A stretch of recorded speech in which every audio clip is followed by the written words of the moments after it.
You're listening to Miller and Moulton, coming at you from the Floor Meister Studios. Floor Meisters, keeping it real.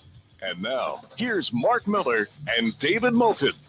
Top of the morning to you on this Thursday. We're a week away from Thanksgiving. Hope your week is going well. How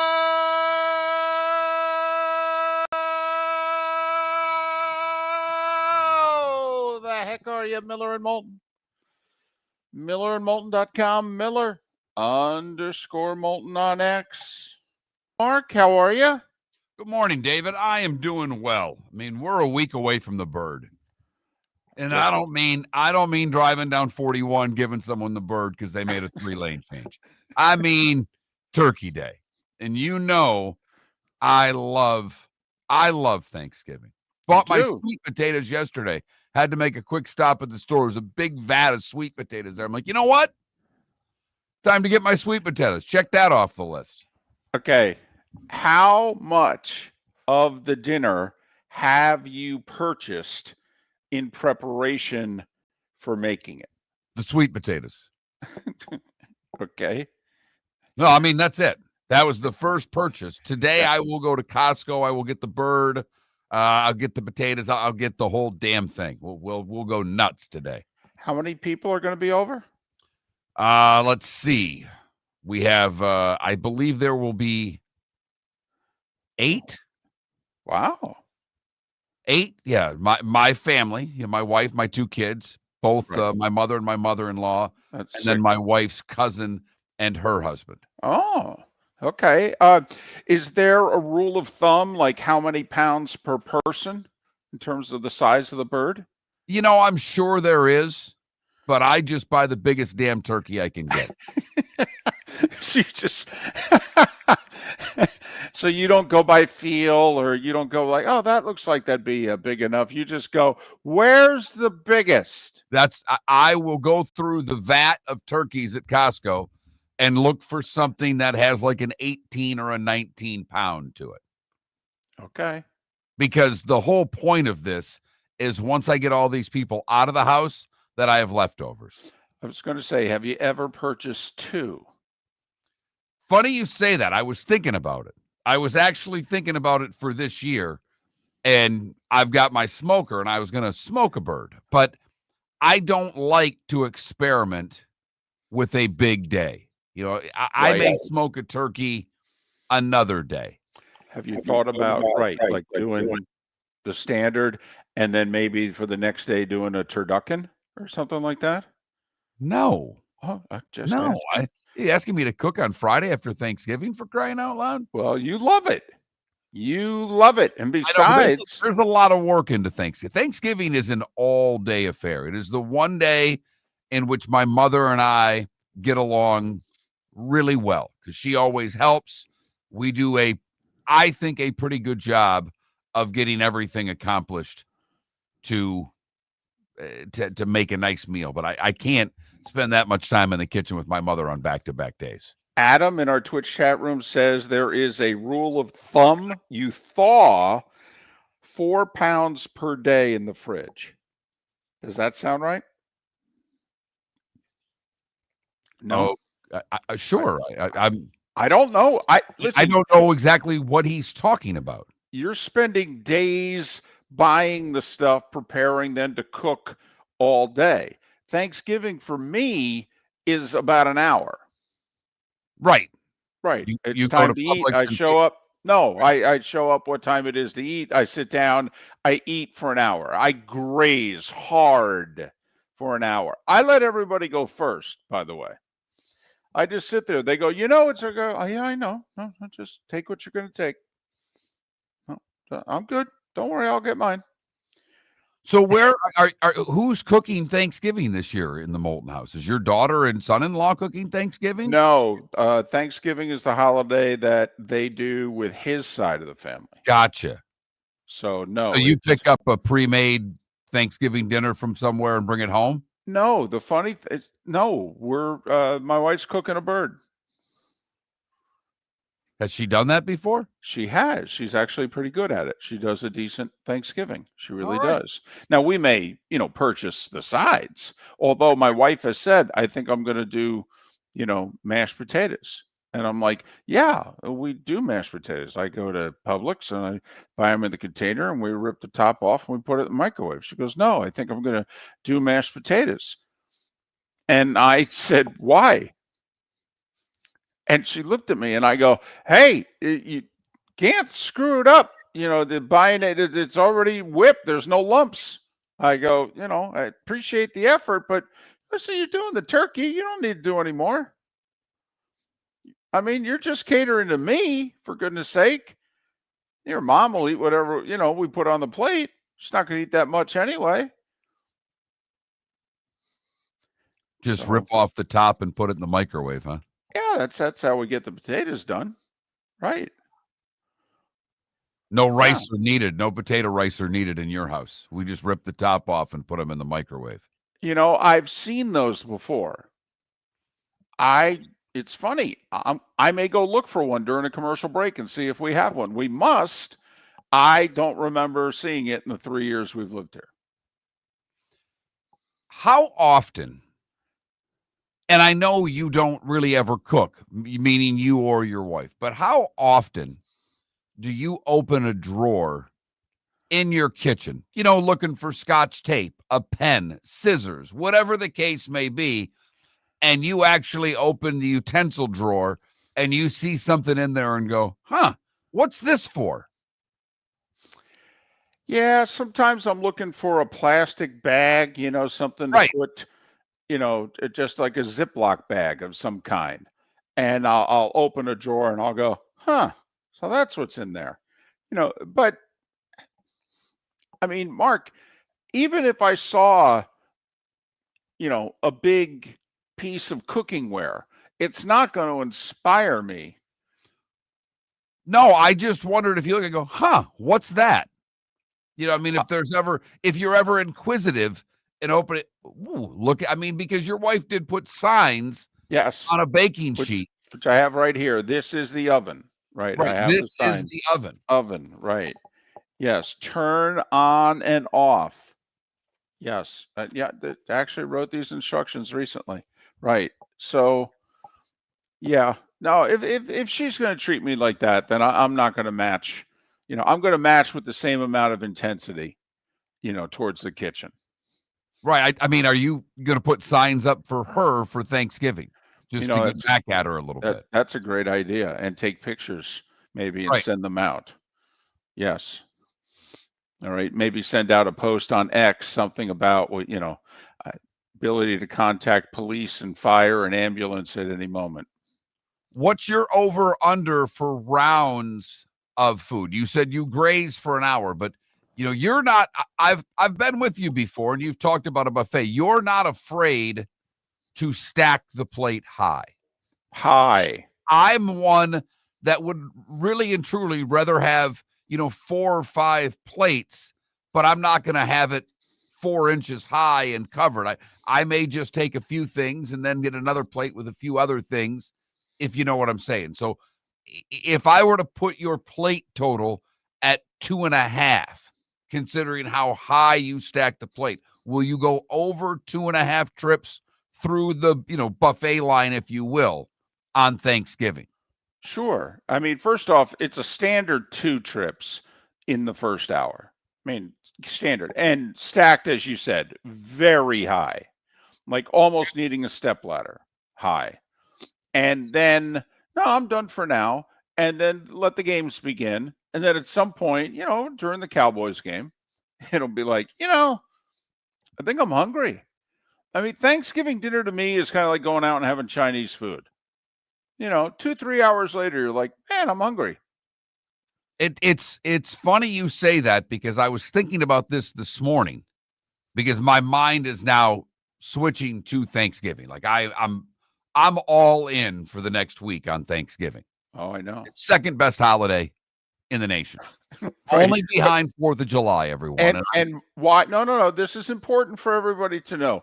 Mark, Thanksgiving, great holiday, number 2 on the list. 4th of July is number 1. And what's the reason why? Well, let's first get to both.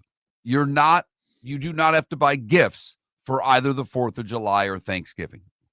You are basically required to eat and drink on both. Kicker, 4th of July, you don't have to do with family. That's what puts it over the edge. For some, it's why Thanksgiving would be number one because of the precious time spent with family. But for Mark Miller, oh, no, I can cut the family out. And it makes it better on the 4th of July. Of course it does. And I don't mean my wife and children. I mean the others that have to be there. And you have their family. Why are we inviting them? They're family. Okay. Well, how often do we see? We see them on Thanksgiving. Quote, the others, unquote. Are these like players to be named later? Okay. Freddie Charles, David. Future considerations. I was just going to say, are the others Freddie Charles? Yeah, Freddie Charles. Who's coming at Freddie Charles? Future considerations. But I was thinking very strongly this year, and usually I have Thanksgiving dinner later than most, like 4 or 5 o'clock. I am thinking very hard about moving the time up so that by 4 o'clock, I'm ready to get to the couch. That's right. Maybe a 2:30, 3 o'clock dinner. I've never gone that early, but I'm thinking about making the move to an earlier Thanksgiving. Wow, you've never gone that early? Not personally. I've done it with others. I've been to houses where they have, Southerners eat early. You have to remember there was a time in my life I was married to someone from the South. They might as well have it at noon, for crying out loud. We're having supper. So they like to do that early. Mark, I remember many a Thanksgiving in which it was consumed during the Lions game. Okay, sometimes so early so that the nap could also take place before the Cowboys game kicked off. All right, see that, Detroit was always bad. Okay, there was no real impetus to watch the Lions game. The Cowboys game was the game that day. You didn't want to be napping during the Cowboys game. And now you might want to nap during the Cowboys game.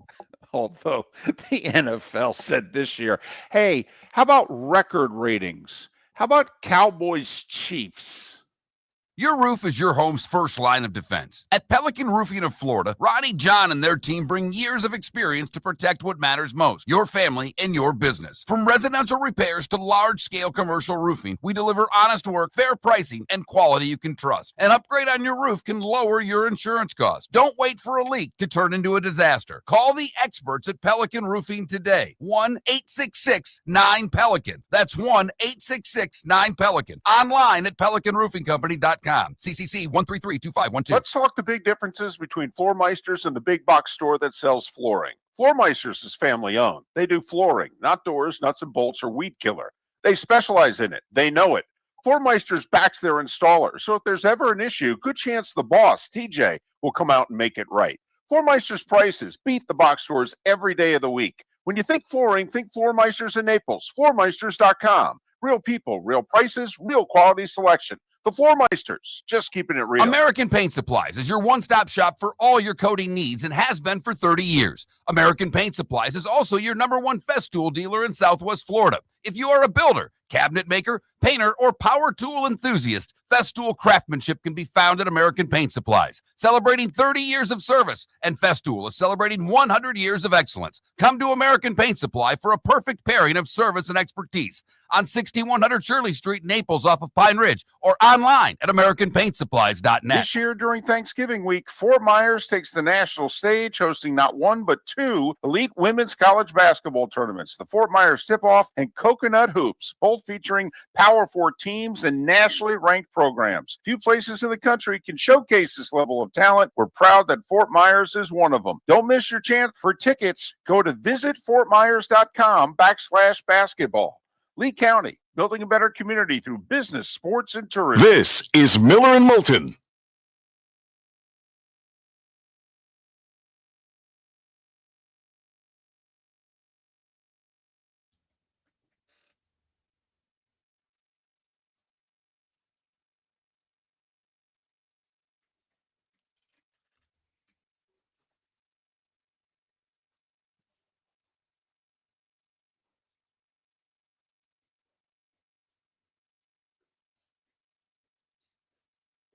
No, I saw a little cooking thing where they put a blanket, a mesh cheesecloth blanket over the turkey that's soaked in butter.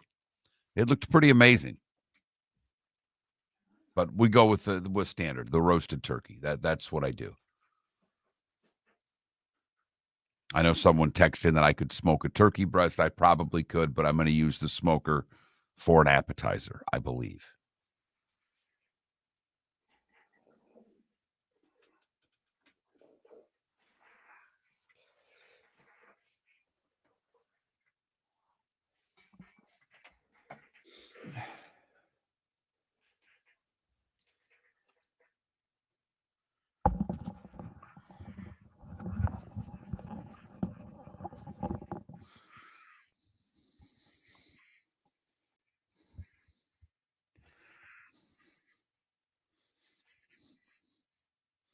Yes, Brad. Actually, my mom's in charge of the cranberry sauce, but she makes it.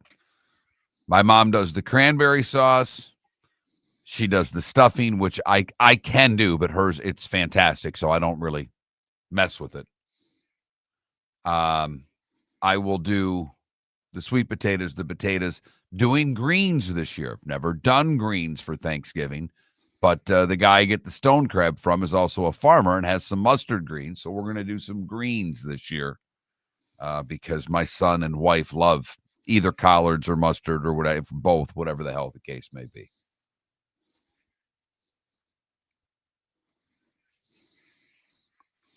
And then I will make homemade rolls as well.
Did you stay up and watch Alabama, Illinois, David?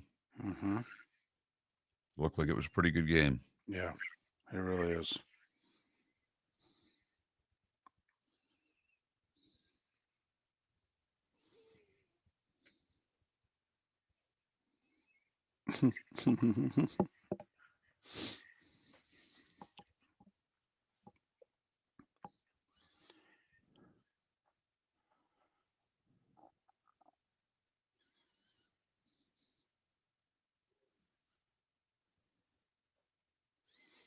I know. Isn't homemade rolls impressive? Unreal.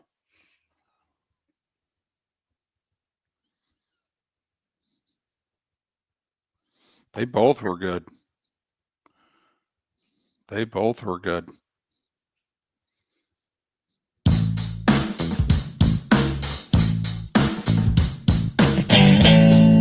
Welcome back to Miller and Moulton. Text the guys what's in your mind at 21,000. That's 21000. And now, here's David Moulton. 21 minutes past the hour. Starting 5 in a little more than 15 minutes time here on Miller and Moulton, millerandmoulton.com, Miller_Moulton on X. Roy Cummings, JP Shadrick to talk Bucs and Jags. That's our guest lineup on this Thursday, a week away from Thanksgiving. Hey, there's two things I want to bring up today. I don't know what's on your mind because, you and I do a lot of show prep, a lot of pre-production work and what have you before the show. I mean, the meetings are starting to becoming a little much. I have to be honest. These early morning staff meetings that we have are starting to really drive me nuts. And by early morning staff meetings, I'll tell you today's. Here we go. 3 texts. Live stream set up 5:19. That's text 1. That's David letting me know he is taking care of setting up our Zoom call. The guest list. That's text 2. And here really was the meeting this morning. I'm here just showering, so we'll click in at 5:50. Those 3 texts are as much communication as we will ever have before a show. And at 5:55, I said, "Hey, how you doing?" And he said, "I'm doing okay. How about you?" And I said, "Feeling pretty good today." And then I think there was a grunting sound. That was pretty much it. Yep, that's it. So we communicated a lot. Right. So you may have a few things on your mind.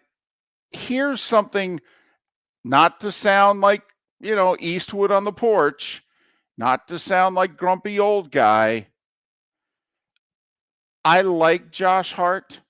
I respect Josh Hart. And not just because he plays for the team I root for. All right. I think he plays hard. He also plays every night. And that doesn't happen hardly anymore by anyone in the NBA. So I respect players who show up damn near every night and play. Josh Hart led the NBA last season, Mark, in minutes per game. He averaged 37.6 minutes per game, and he led the league. Michael Jordan, by the way, averaged more than that for his entire career. But I just need to throw this out there and get your reaction. So there are a rash of injuries early in this NBA season. Lots of strains and pulls, and guys sitting out for maybe a month because they're worried it could lead to a bigger injury. And now there's open talk from the commissioner on down of reducing the number of games played. Not for lack of interest from us, the viewing public, but to prevent injuries. Can I ask a question? From the mid-'80s until the beginning of this century versus the time period that we are now going through now, the LeBron-Steph era, which is nearing an end. Which period of time do you believe that the players played harder? I think you set me up. That's a pretty laughable question. I think in the Jordan era, guys played much harder. Much harder. Sport was tougher. We joke about it all the time with some of the, Piston Celtic game in which punches were thrown and they didn't call fouls. But on a nightly basis, I thought they played harder. The athlete today is much better. Much better. I will not be old guy on the porch and say that, well, those guys back in that day, they were just better. I don't know. They were better at some things. The post game was better. But the way that the big man can move and the big man can shoot, and that virtually it's a bunch of 6'6", 6'8" guys out there that can run like deer. No. The athlete's better today. They are. Well, that's the point that Josh Hart was making, in which he said, listen, the game's faster today. Because obviously there were reporters that said, guys, the game's not nearly as physical now as it was then. And he's like, yeah, but the game's faster now. We have more possessions now. And so now this is Josh Hart. He plays hard. He plays every game. He believes that the season needs to be shortened. Now, the season's already been extended. They fit their 82 games in now during a much longer period of time than they used to fit the 82 games in a generation or two ago. I mean, they played back-to-backs. They played 4 and 5. Not uncommon to play back-to-back, travel, off day, back-to-back. And so maybe Josh Hart is right, Mark. But if that's the case, then aren't the NBA players of the 80s and 90s, are we actually not giving them enough credit? I mean, is it possible if Josh Hart and others, it's not just Josh Hart, it's some of the coaches today who are like, yeah, we got to either reduce the games or stretch the season out more. And I'm like, you guys need more off days? I've not mentioned, quote, load management once. I thought when you went Josh Hart, for the record, because we do talk about food on this show a bit too much, that Josh Hart went for a loose ball last night in Dallas and kind of was over top of a fan. Mm-hmm. And the fan had some peanut M&Ms. Yes. And Josh put his hand out. Fan gave Josh some peanut M&Ms, and he had them. That was fantastic. I thought that's where you'd start. I did not know we were going into minutes played and in less games. Right. And, you talked about all of the injuries already. And this is something I'm not smart enough to get into a reason why. But these calf injuries that are turning into ruptured Achilles, and we say that the athlete has never been in better shape in sports. I mean, right. Not just basketball, year-round preparation. I wonder what's going on with the injuries that you talk about. I wonder if the fact that is it possible to be in too good of shape? Well, I mean, I look at the NFL. I don't remember torn biceps and torn pectoral muscles, but I think it's because now the guys are so big and so lean that they're literally testing the limits that the body can go to play in the NFL. But so the answer to solve the 2020's injury concerns is to play less when this generation invented the phrase load management. I guess what's interesting, and look, I don't want to do this to just knock the NBA. This is going to come off sounding like it. But the NFL has increased the number of games. Yes, there are a lot of injuries in the NFL. There always have been a lot of injuries in the NFL. It's a rough physical sport. Hockey's increasing their games. You don't see the best players in hockey taking nights off. They don't. There is no load management in the NHL. No, but the game's never been faster. It's also less physical during the regular season now. It makes the playoffs amazing that the athletes of today are playing as physical as they did generations ago. But I don't know. It just, when I heard what they were talking about the last couple of days in the NBA, it just rubbed me the wrong way. The Cape Coral Police Department is growing, and they want you to be a part of it. They're hiring new officers. Starting pay is between $74,000 and $90,000, depending on your experience. And with a $10,000 hiring bonus, you could be making $100,000. Enjoy paid holidays, off-duty details, plenty of OT opportunities.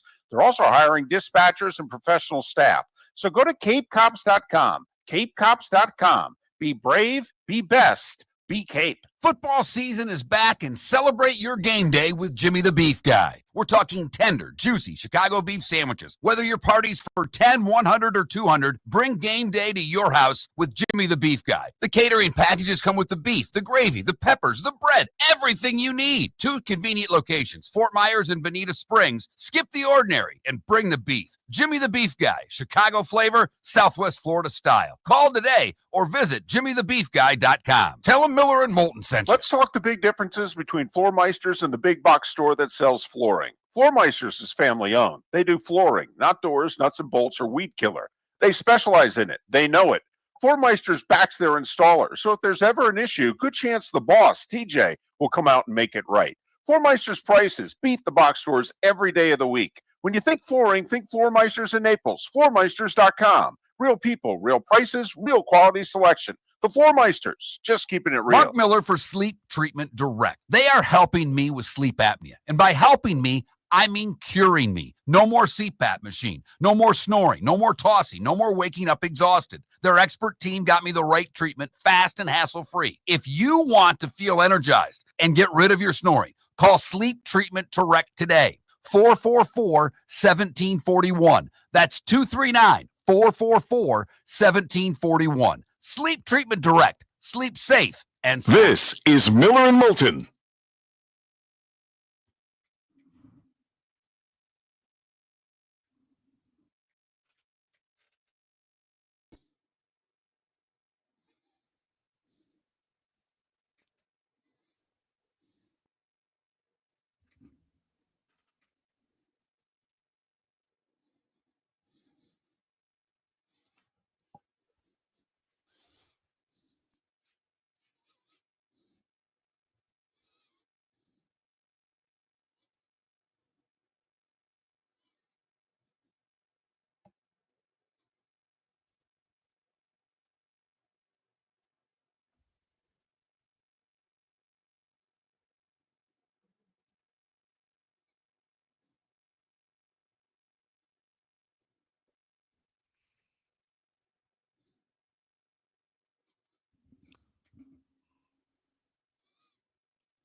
Florida State's looking for its first road win since 2023.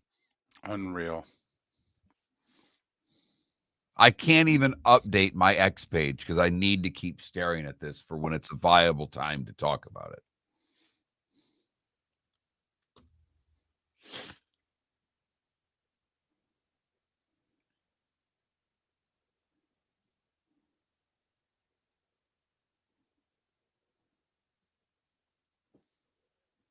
I'm going to challenge, and I don't know who said it. I could scroll back and get it. To the person who said there's no defense played in the NBA today. How much NBA are you watching? And I'm not trying to be a jerk, but I find most of the people who bash the NBA very rarely, if ever, watch the NBA. Like David's whole monologue there, if you will, didn't once bash the sport, just talked about they want less games. Right, that the body can't handle the pace of the game today.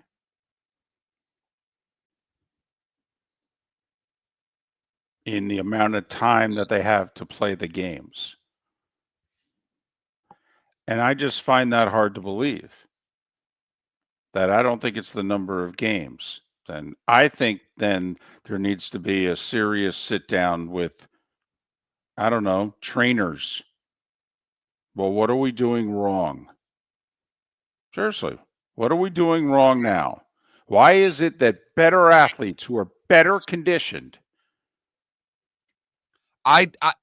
This is obviously a very amateurish observation, but I do wonder, given the fact that we have put people in one sport by the time they're 12, if that has anything to do with it. I mean, the overuse of the same muscles? Yes. Yeah. Yes. That everybody who's listened to me knows my detest for travel youth sports. I hate it.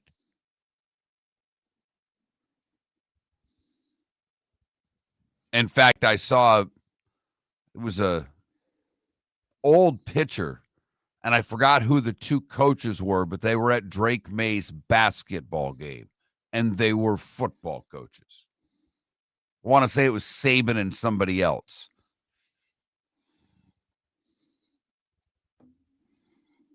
But Urban loved multi-sport athletes. Yes, he did. Give him a lot of credit for that. Loved. In fact, Urban, and I've told the story many times, but the Hireman kid who ended up playing for the Broncos, the tight end at Ohio State, he played hockey here in Southwest Florida. And Urban wasn't big on Hireman early on when he got the job. And he saw him make a block. And apparently he said, who's that? He goes, oh, he played youth hockey. Oh, see the hips? See, he does that because he played hockey and could turn and go forward to backwards. And then he became Urban's guy.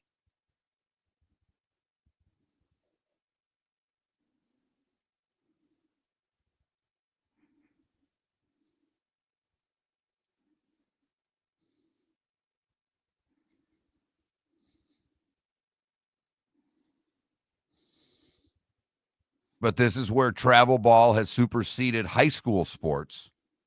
And the high school coach used to coach multiple sports, and you played all of them for the same coach. Welcome back to Miller and Moulton. Text the guys what's in your mind at 21,000. That's 21000. And now, here's David Moulton. 22 minutes to the top of the hour. Miller and Moulton, millerandmoulton.com. Miller_Moulton on X. By the way, if you're just joining us, we just did a short segment talking about the NBA. There's talk in the league that we've had a rash of injuries, a lot of muscle pulls and hamstrings, and that, well, maybe they need to play less games.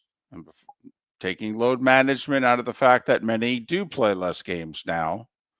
Okay, this has to do with injuries. And we pointed out that Michael Jordan averaged more minutes per game played for his entire career than the player who led the league in minutes played per game last year. That number, by the way, Jordan averaged 38 1/3 minutes per game throughout his career. To LeBron's credit, LeBron averages 30 less seconds on the court per game for his 23-year career than Jordan. Now, Steph plays 34 minutes a game. Okay. Michael was 38 and change. LeBron was just under 38. Steph plays 34 minutes. And LeBron, for all you people who love to bash LeBron, and trust me, I get all the reasons why. None of it should be about on the court, however. But LeBron, up until the past few years, now that he's old, right? LeBron played every damn game. LeBron never did load management. Injuries have saddled him back in his latter years, but go and look up how many games he played per year in his first 15, 16 years in the league. And by the way, you could make the case that Steph's 34 minutes are harder than LeBron's nearly 38 because Steph on one end of the floor, all he's doing is running. That's all he's doing for that every possession. For the most part, he's running. He's running off screens and what have you. He's very active on one end. On the other, not as much. Not as much. But anyway, just wanted to bring it up. By the way, anything, I said I got two things I want to bring up during the show today. So I got one more. You? Anything off the top of your head? 1, 2, 3, 4? How many things you got? David, my mind is pretty blank today. I have to be brutally honest with you. I can go in whatever direction you would like. There are a couple of baseball things that I've seen in the past couple of days that one I wanted to get into you particularly with because it's about your team and a player that may or may not be back with them and how important that is. And right. I don't just generally mean about your team, but in general now to the fan. Right. Who, there was a time that this is an old guy on the porch. There was a time, obviously before free agency and even in early free agency, in which players played for the same team for their career. That doesn't happen very much anymore. Is that still important to you, the fan, that your guy starts and finishes with your team? Well, we can get into that. But right now, contractually, we are obligated for The Starting Five. 5 big stories you need to know. Here is the Starting Five. Brought to you by Lee County, Florida, building a better community through BST, Business, Sports, and Tourism. And hell, next week, the sports and I guess all three come together with the tip-off. Massive 3 basketball tournaments. Yes, men's, women's, Fox in town to broadcast for a week. Tom Izzo was in the booth on Saturday talking about his trip to Fort Myers. What time's he coming on the show? That's so funny. Requests are in. Oh, I know. Hey, listen, of all the coaches in the country, we probably have a better chance of getting Izzo than all the rest because he's amazing at how many interviews he will do with stations. He really is. Hell, he's been on this show like 6 times. Who the heck are we? Exactly. Let's start with the NFL, even though there was no action last night. But there's action tonight, Thursday Night Football. Intriguing matchup. Important game for both teams. The 7-3 Bills, 6-point favorites in Houston against the 5-5 Texans, who will have to give it a go once again with no C.J. Stroud. Davis Mills trying to keep the winning streak going. 8:15 Eastern, Amazon Prime. Bills game and a half behind the Patriots. Texans, well, 3 in the loss column behind the Colts, but let's face facts. They're chasing the Jags for the final playoff spot. And they got a really tough schedule. Buffalo tonight. They still got Kansas City on the schedule. They got to play the Colts, I think, twice. I mean, they got a schedule. And right now they don't have a healthy quarterback. Seems like a bad combination. We'll see how they fare tonight. Shadrick Sanders officially will start Sunday in Vegas against the Raiders. Dylan Gabriel, effects from a concussion, will not be ready to play. 49ers have signed kicker Matt Gay to the practice squad because their regular kicker, Eddie Pinheiro, which they had openly talked about 3 days ago, might not be ready to go on Monday Night Football against Carolina. He's unable to practice, so the Niners need a kicker, and they may have to go with Matt Gay in the short term. Brandon Cooks said to the Saints, I really don't want to be here anymore. The Saints thought about it for a little while, and they said, yeah, okay, we can do that. I think they restructured his contract so that it hurt the team less, but the Saints released Brandon Cooks, the 32-year-old wide receiver. Curious if anybody out there who thinks their team needs a receiver feels that Brandon Cooks has anything left in the tank to help your team down the stretch, because in 48 hours, he is free to be signed by anybody. College football last night, action. Miami of Ohio, they're bowl eligible. They beat Buffalo 37-20. Central Michigan beat Kent State 28-16 for their 7th win of the season. Tonight, Sun Belt, Louisiana at Arkansas State. Arkansas State looking to be bowl eligible with a win. They're 2.5-point favorites at home. 7:30 Eastern on ESPN. And the move was announced 2 days earlier, but yesterday, James Franklin officially introduced as the new head coach at Virginia Tech. And we asked the question a couple days ago, and I think it's worthy of bringing up again for all of you to debate from within. So if Virginia Tech gets their act together, where are they in the ACC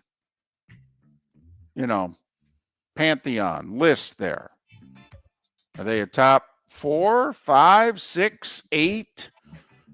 When Virginia Tech has it going on, which they have not consistently had it going on now for about a generation, but that's a prime recruiting area. All right, the conference is not what it was. Just curious, your thoughts on if James Franklin does what he has done in the past. Remember, he won 9 games at Vanderbilt twice. He did a good job at Penn State. Come on now. He inherited a mess. He just didn't make them elite. He just merely made them very good. What kind of a job is Va Tech going forward now that James Franklin, a proven program builder, is the head coach? College hoops, we said, hey, don't know if you're into college hoops, maybe too early because it's not March for most of you, but there's going to be a couple of good games Wednesday night, and there were a couple of really good games Wednesday night. 4th-ranked Arizona went to Storrs, Connecticut, and beat UConn 71-67. Let me tell you, you know who everybody's favorite team needs to be if they don't have a dog in the fight? Alabama. Yeah, and we ain't talking football. Exactly. Man, their basketball team is fun. They've already gone to Madison Square and taken down St. John's. They went to Champaign last night and took down the Fighting Illini 90-86, and that game was still under. The over-under was 5.5 points higher. They are good. They are fun. Think about who they've played already. The season's what, 2 weeks old? They've played the Johnnies in Madison Square Garden. Right. They lost to Purdue at home. Right. And then they went to Illinois last night and won. That's 3 top 10 teams, 2 of them on the road. Well, but yes, 2 of them legit road games. Yeah. No, I mean, they're not, hey, all credit to Sparty and Kentucky and Duke and Kansas for playing those games in Madison Square Garden. But and I know some are going to say technically it was a neutral site because the game was at United Center in Chicago, and I misspoke when I said it was at Champaign. But come on, it's Illinois playing in Chicago. I mean, seriously, do we not consider that a road game? I mean, how many Alabama basketball fans do you think there are in the Windy City? Come on now. How many Alabama basketball fans are there in Alabama? Well, there's a few more in the last 5 years, I'll tell you that. Auburn's also ranked. 22nd ranked Auburn had no problems at home, beating Jackson State 112-66. Michigan, no problems with Middle Tennessee State at home. 7th ranked Wolverines 86-61. They're not ranked, David, but Maryland got a scare last night. Played Mount St. Mary's and had to go to overtime to beat them 95-90. Nearly Great negated win for the coach, by the way. Because you can yell at him for playing bad against a bad team, but you still get the W. Right. Nearly, by the way, negated the fact that apparently Maryland signed the first 5-star that they've signed in a long time yesterday. Bethune with a nice win at Ohio, 76-73. Stetson over Howard at home, 64-60. North Florida lost at Wofford, 86-78. FGCU got a win at Samford, 77-62. South Florida loser at Oklahoma State, 103-95. On the women's side, FGCU lost again. Alabama took care of Samford by 39.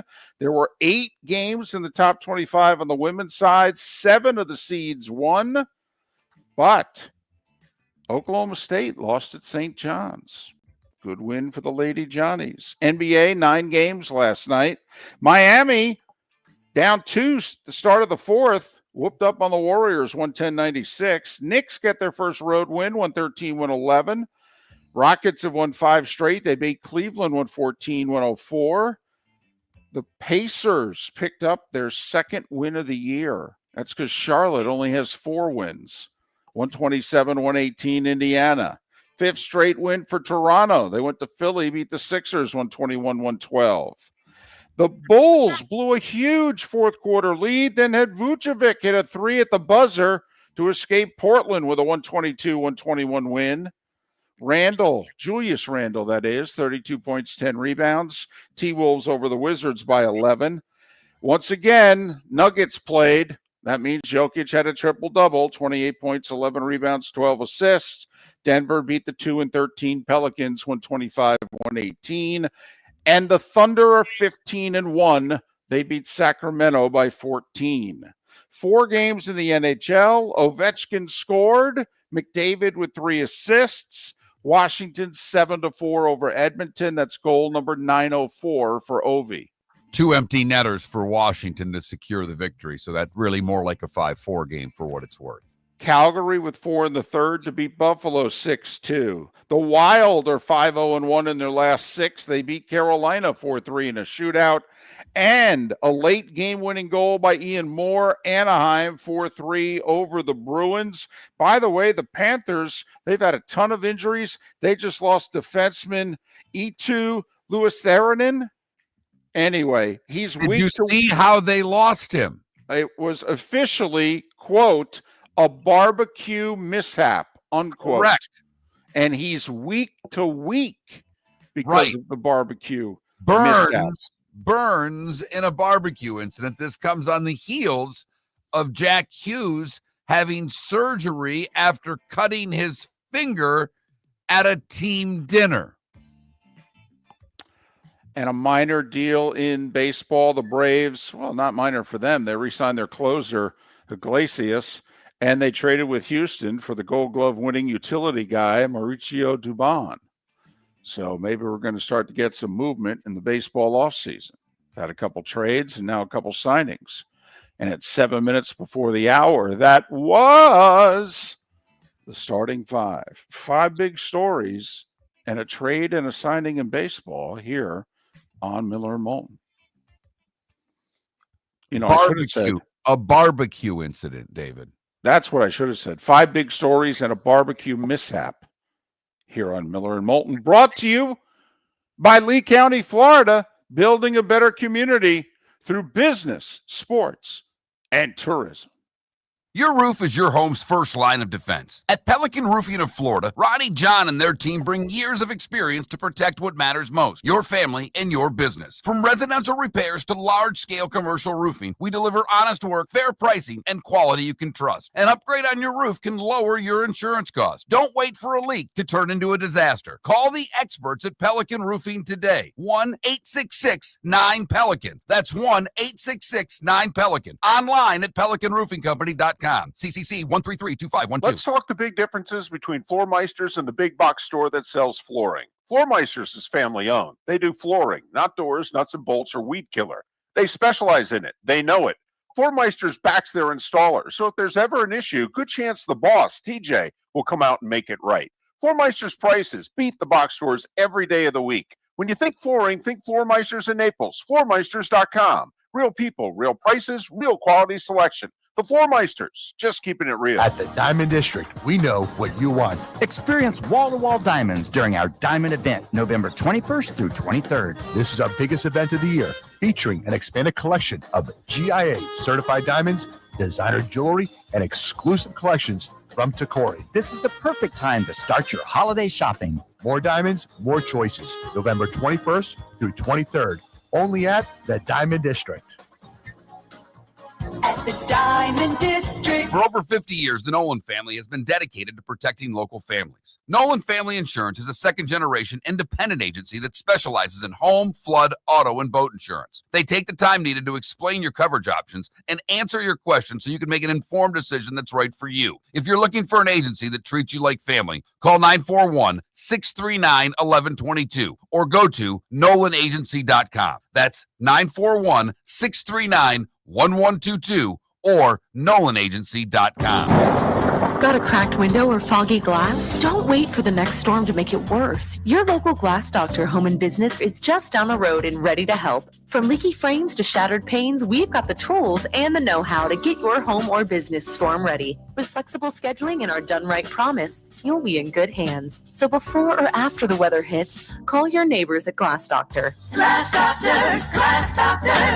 Call the Glass Doctor. We fix your pains. Oh, yeah. American Paint Supplies is your one-stop shop for all your coating needs and has been for 30 years. American Paint Supplies is also your #1 Festool dealer in Southwest Florida. If you are a builder, cabinet maker, painter, or power tool enthusiast, Festool craftsmanship can be found at American Paint Supplies. Celebrating 30 years of service, and Festool is celebrating 100 years of excellence. Come to American Paint Supply for a perfect pairing of service and expertise on 6100 Shirley Street, Naples, off of Pine Ridge, or online at AmericanPaintSupplies.net. This is Miller and Moulton.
You're listening to Miller and Moulton, coming at you from the Floor Meister Studios. Floor Meisters, keeping it real. And now, here's Mark Miller and David Moulton. Hour 2 of Miller and Moulton on this Thursday, a week before Thanksgiving. For the record, we'll be off Thanksgiving and Black Friday. Miller and Moulton, millerandmoulton.com, Miller_Moulton on X. Roy Cummings to talk the Bucs in an hour. JP Shadrick to talk the Jags in 2 hours at the start of the Diamond District bonus hour.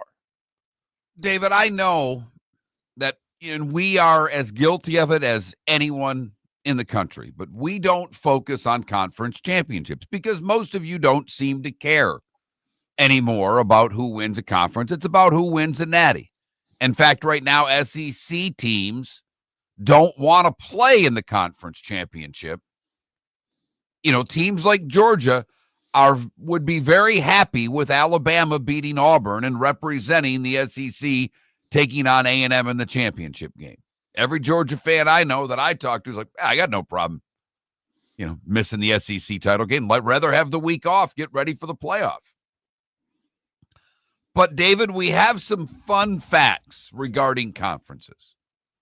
First off, and none of these teams may win. Hell, some of them won't even be in the championship game. But in the American, East Carolina, Navy, North Texas, they've never won the conference. Virginia, who is still very much alive in the ACC, has never won an outright ACC title. Texas Tech, BYU, Houston, Utah, they've never won the Big 12. Texas Tech's last outright conference title came in 1955 when they were in the Border Conference. Wow. Thank you very much. Not even the Big 8. Right. Indiana has one outright Big Ten championship. It was in 1945. Wow. You have just gone Eisenhower and Truman administrations. Do you know how happy I am? Please continue. Kennesaw State can win Conference USA in just their second year in the league. A&M's never won the SEC, obviously. And the Sun Belt, based on who's leading, will more than likely crown a first-time champion. So some schools, some teams, some people out there are rooting for things that if they have never happened, that's one. Or if they have happened, it's not in theirs, their parents, or maybe even their grandparents' lifetime. And you're right, though. Conference championship weekend, which not that long ago, and by not that long ago, I mean, 2 to 4 years, felt really special. And you would think, Mark, it would still be special.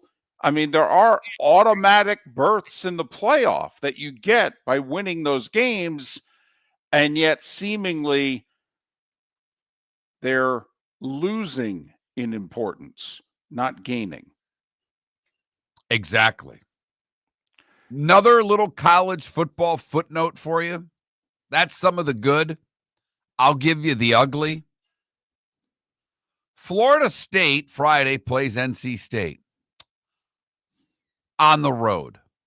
They have not won a road game since 2023. This is Florida State we're talking about. Right. 2-10 last year, none of the wins on the road. Right. I mean, that's something. Yep.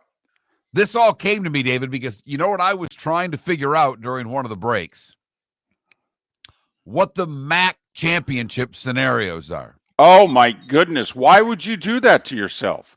What, are you trying to punish yourself? There's no reason to. You've been good. You've been a good guy. You're good to your family. You're trying to take care of your health. Why would you do that to yourself? Because Western Michigan looks as if they're going to be one of the two teams in the conference championship. The Broncos are 6-1 in conference and play against Eastern Michigan in their final game. That would get them into the conference championship. Eastern Michigan is 3-4 in the conference. But we have Ohio, Central Michigan, Miami of Ohio, and Toledo all with 2 losses. And this is just the Michigander in me. I'm pulling for the chips so they can get a rematch with Western for the conference title game. That's all. Okay. But their tiebreakers are so messed up, you don't even know what's what. Like the American, give the American credit. Now, not hardly any of their teams will be ranked in the college football playoff rankings, but that's their first tiebreaker. Who's ranked the highest? And right now it's Tulane. And Tulane's 5-1 in conference. Right. Navy with the big win over South Florida last week. I think they have an inside track to play in the conference championship game. And it would be weird, and this was discussed, when Navy joined the American, would the day ever come that Navy finishes the regular season at the end of November, plays in the conference championship game the first Saturday in December, and then plays Army the second Saturday? That's what they're hoping for. Navy has Memphis this week on the road. Not easy. So obviously a big game for Navy if they want to get to the conference championship. North Texas and Navy and Tulane and East Carolina all currently with 1 conference loss. Can I throw one other college football thing out? And this might become a lengthy discussion, and not just for today. Yesterday, we went in depth about all the what ifs as to who could make the playoff and how many teams from each league. And I'm just curious, were you turned off by that? And I don't mean you, Mark. I mean the listener. Are you excited and happy that this is where we are in college football? Yes, there are far more teams that are relevant, that are playing meaningful games later in the season. Absolutely.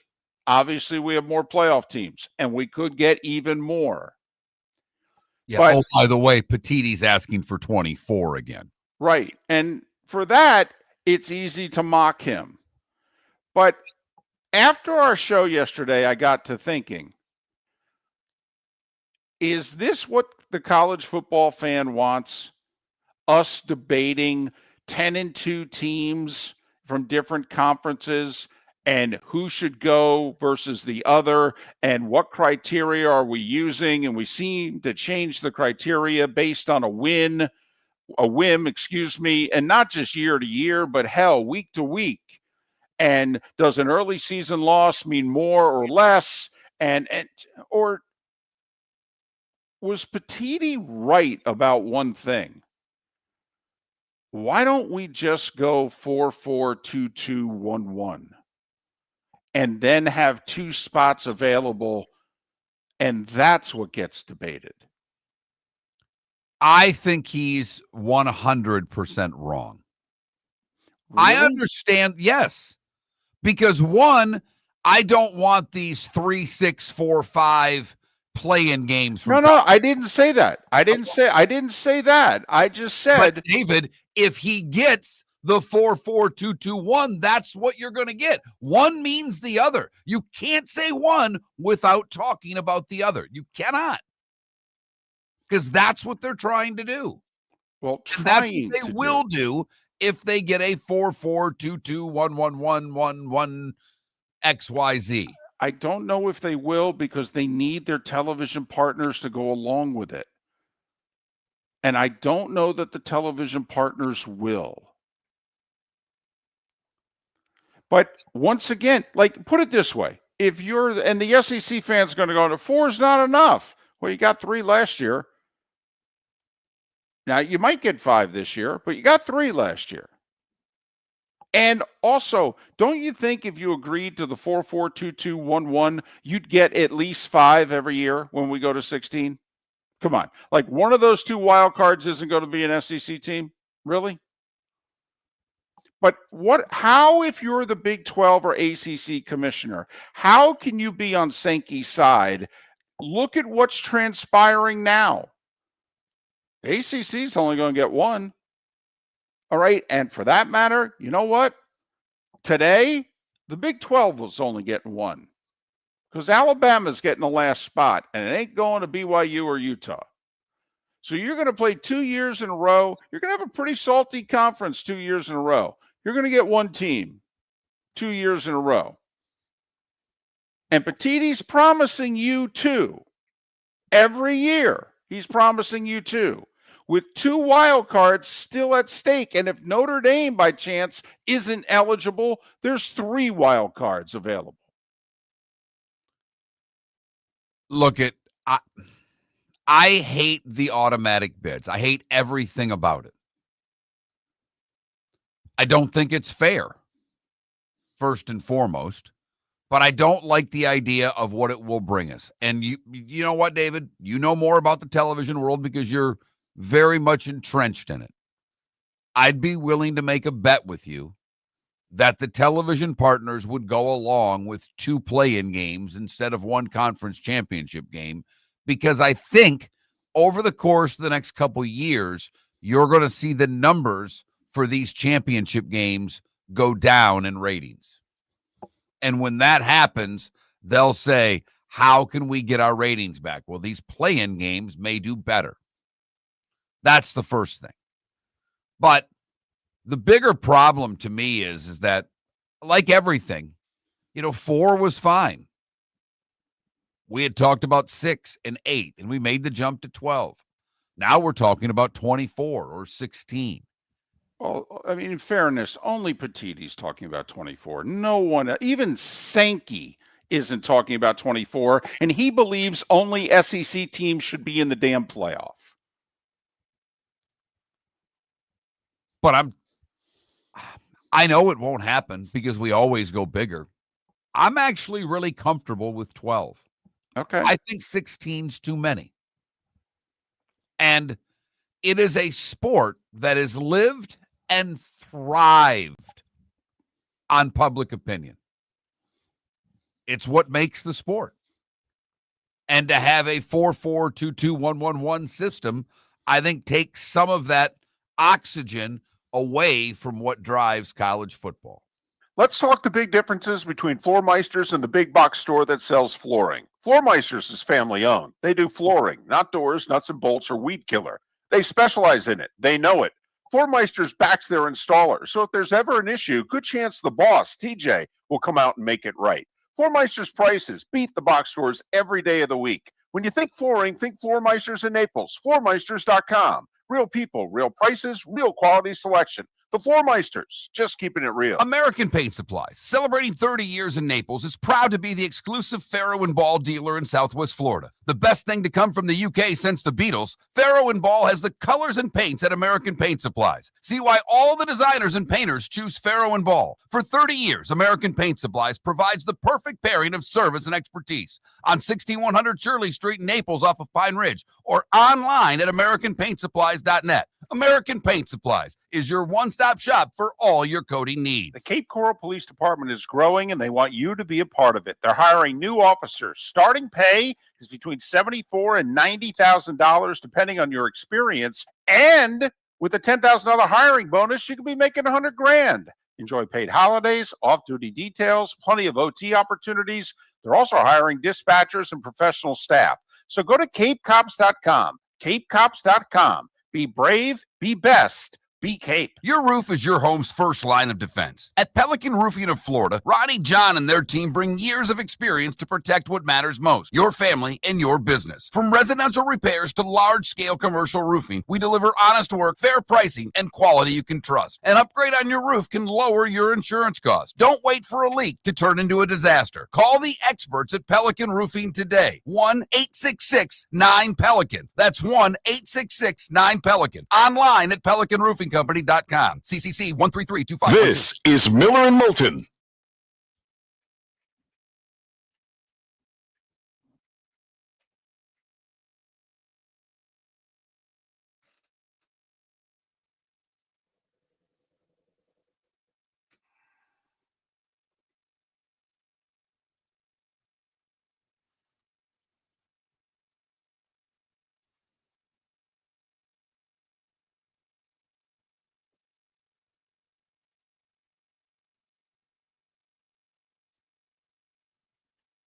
You know, Johnny Mac, it's funny. I saw that too.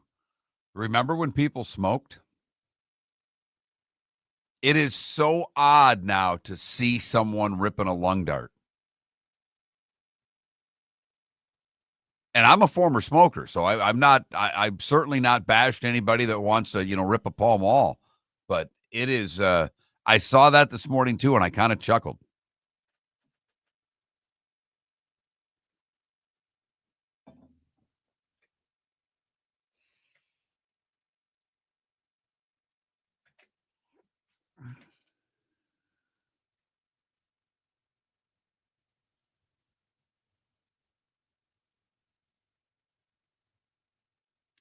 Empire, I hate to say it, you're probably right. You're probably right.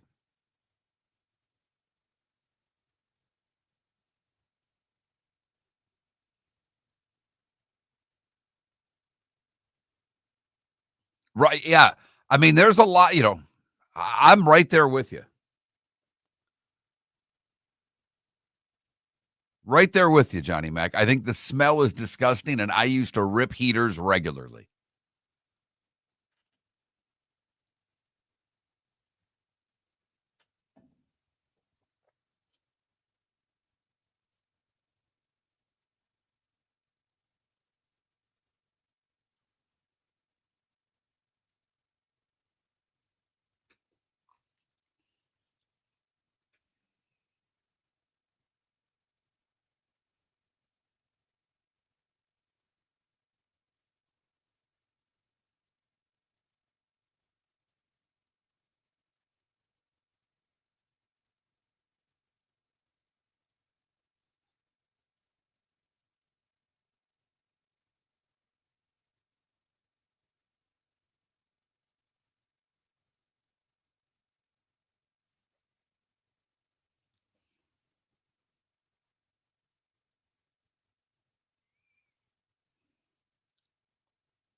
Come on. Johnny Mac, let's be honest. Let's go back. Let's go back in the Wayback Machine. If a girl was ripping a heater at a high school party or a college party, you were like, ooh, there's something sexy about that. That's at least what we thought. Come on now. That chick in the jean jacket ripping the heater at the Rat concert with the big hair.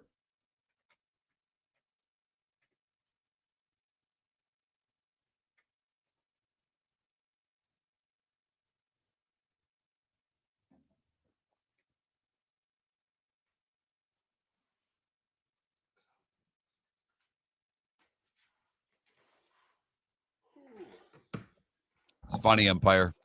Our assistant coach for the Everblades, it wasn't necessarily, it was close to his line, but if she smokes, she goes. That was PK's line.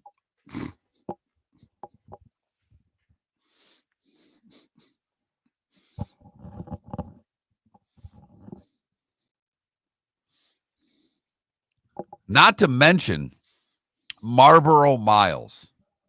I mean, the amount of, because both my mom and my stepdad smoked, the amount of Marlboro crap that they had from saving all those miles. Today is the Great American Smokeout Day. That's where this conversation is. I love it. My dad was Camels. But I mean, but the fact that we still have that, like, to see someone ripping a lung dart anymore is so odd. Yep. Oh, Paul, both my parents smoked in the house. Both my parents, here's my favorite. When we would go to Ohio to see my grandmother and my aunt and uncle, they wouldn't both smoke at the same time because they thought that was too much smoke. So they would alternate. So essentially a heater was going the entire ride to Ohio. I think my mom smoked Salem's, and her longtime boyfriend Bill had Lucky Strikes. You're listening to Miller and Moulton. And now, here's Mark Miller and David Moulton. 21 minutes past the hour. That was a fascinating commercial break discussion with folks in YouTube and Twitch. Another reason to check us out. Twitch.tv/Miller and Moulton and the Miller and Moulton YouTube channel. So can we go there with a poll question, or is it kind of so outdated a subject now that we can't? I think it's outdated. So just to review what we were talking about, is someone brought up in the chat room, and I noticed it myself when I was looking at the day's calendar of, what today is. Today is the Great American Smokeout. This was a big day 15, 20 years ago. Sure. When if you were a smoker, you would take today off.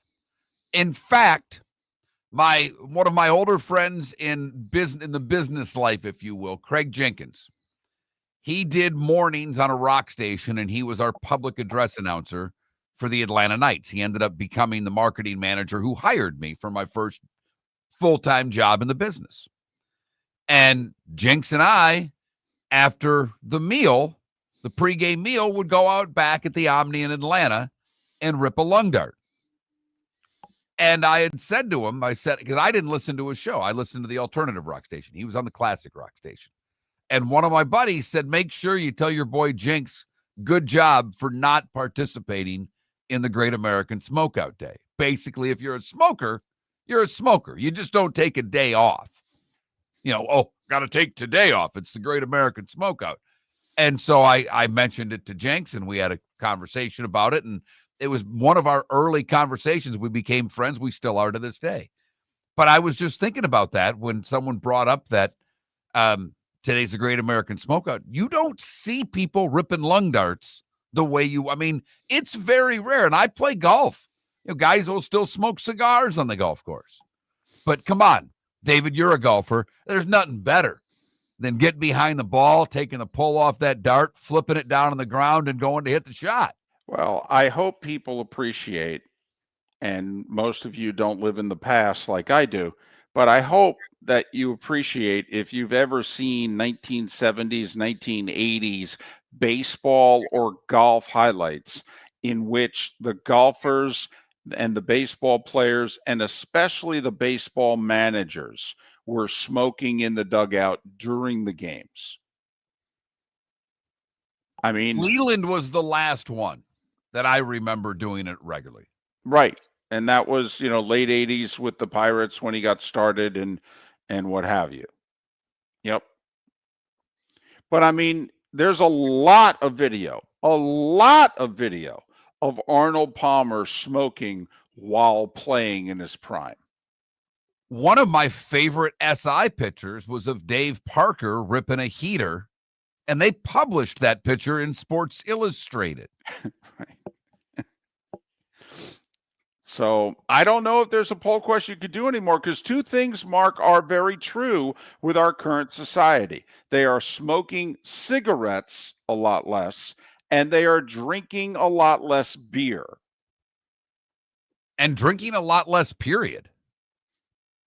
I mean, people don't drink as much. Right. Young people especially. Correct. So I don't know if there's a poll question. Also, more men living at home with mom and dad than ever before. You could compare the two. It does cost money to smoke cigarettes and drink alcohol. That's maybe if having a drink, you might meet somebody. I don't know. Just saying. I don't think it's the worst thing in the world to have a social cocktail. I know I'm a terrible person for saying that, but I'm going to stick with it. In fact, I thought it was a prerequisite in life. Something happened yesterday that I don't know if it's going to get a lot of attention. The PGA Tour is winding its season down. In fact, isn't this week's event the RSM Classic in St. Simons, Georgia? It's barely over the border from Florida. Yep. Okay. And one guy left the tour and went to the LIV and, this, that, and the other thing. But Russell Henley is the highest ranked player in the tournament. He's finished 13th on the FedEx Cup standings, and I think he's ranked 11th in the world, something like that. He was just on the Ryder Cup team. So Russell Henley is active in the tour's what's going on behind the scenes. And he made a comment, something along the lines of, well, I don't know if it's going to be like that in the future. And so somebody followed up and said, well, what do you think the future of the tour is going to look like? And he said, well, with the new commissioner, and he wants to make every event significant, I don't know if we're going to start playing before the Super Bowl. Hold on. Whoa. That's basically the West Coast swing. Right. That's the entire California swing. Uh-huh. Because Super Bowl weekend, they're in Phoenix, and that's worked out to be a pretty good event to kind of get you ready for the Super Bowl. Right. But I think the week before Phoenix, they're in Scottsdale. Okay. And so, but then before that, obviously, they played 2 or 3 weeks in California. Never mind before that, they used to play 2 weeks in Hawaii. That's already been reduced to 1. But he said, yeah, we may not start before the Super Bowl, because we can't get eyeballs and what have you. Well, first off, the Super Bowl already is the second weekend of February, and there's talk it could become the third weekend in February. Now, think about it. They've already reduced the PGA Tour season to essentially be done by the beginning of the football season. Yeah, when you started this and you said the schedule was going to change, I thought they were going to be done with they called it the silly season back in the day. But these fall events, while guys are having their opportunity to keep their cards, trust me, it's big for those that are participating. But from a watchability standpoint, there's hardly anybody that you've ever heard of in these tournaments. And the new commissioner doesn't seem to care about those that want to keep their card. I mean, he has just said, I want to have however many events, and they're all significant. Well, let's just imagine that the PGA Tour, and there's a lot of golf people that listen to this show, just imagine you don't start until, I'll even say, Super Bowl weekend. Never mind if you're going to wait till the following weekend. But now you're going to start mid-February, and you're going to go to what?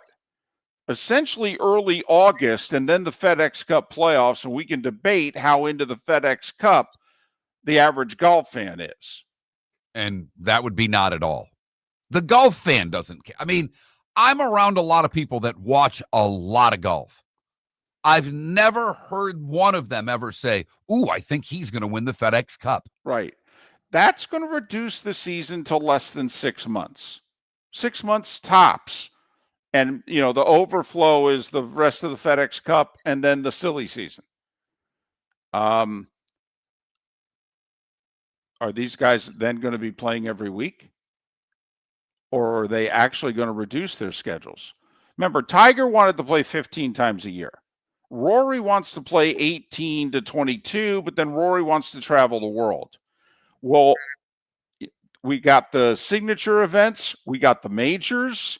I mean, when are these guys not going to be playing? If they're not starting till mid-February and they're going to early August, we're not even talking about Ryder Cup years, President Cup years, Olympic years.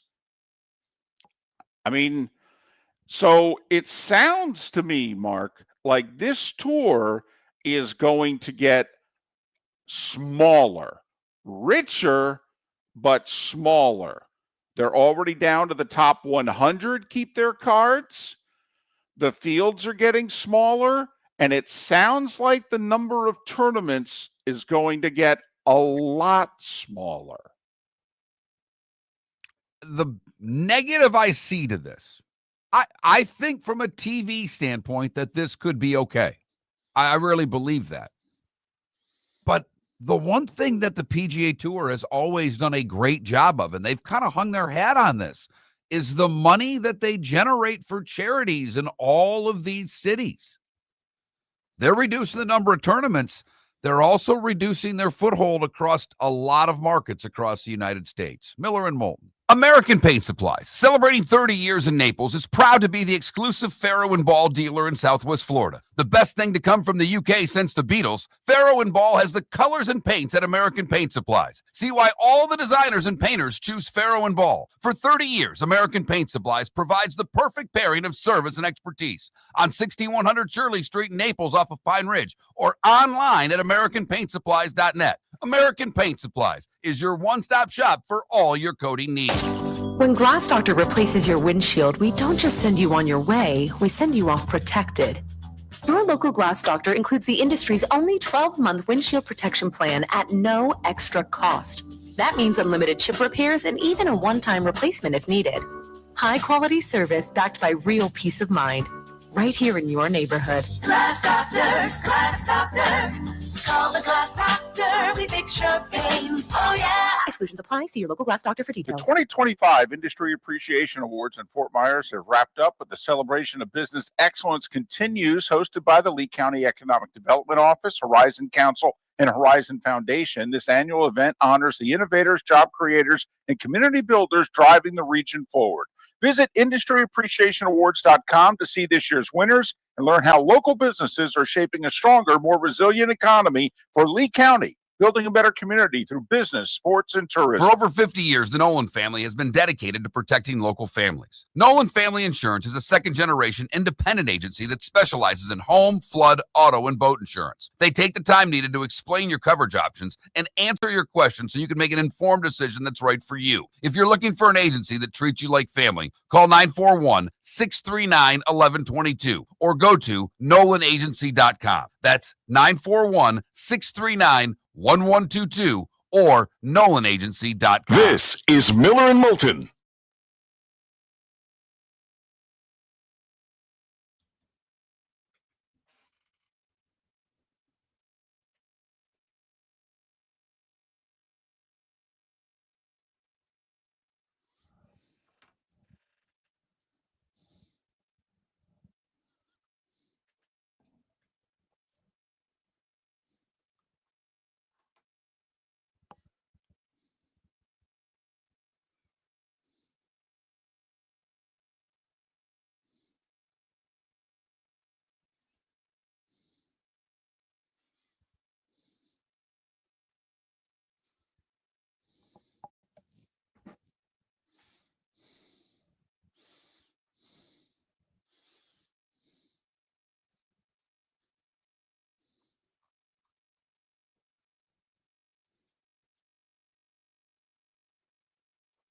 McNeil's playing in this tournament. That's how bad this field is. Well, our buddy Frankie Sappin. Yep, big tournament for him. Last shot.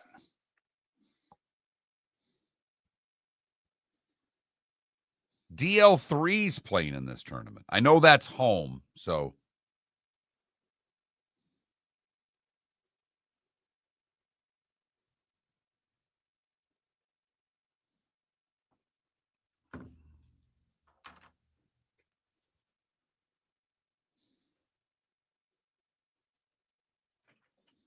You know, Empire, you bring up such a good thing with the cigarette vending machine.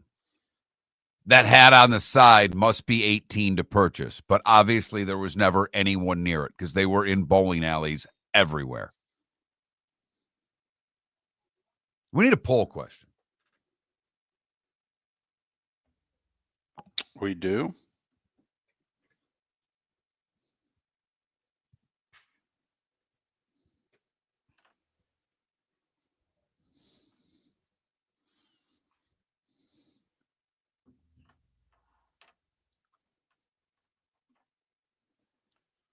Do you still want to see conference championship games, or would you rather have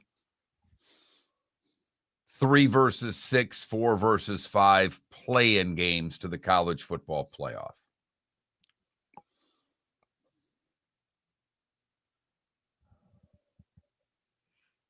Didn't seem to get a lot of reaction. Yeah, I'm thinking about it. I have to admit I'm so anti the 3, 6, 4, 5, but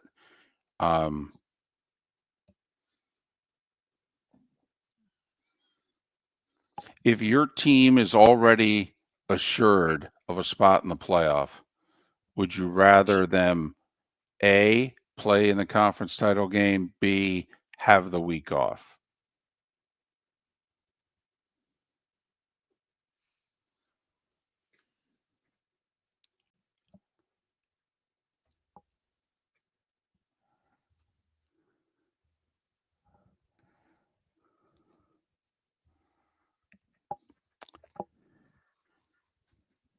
My buddy suggests what's more important for Thanksgiving, turkey, football, or dessert.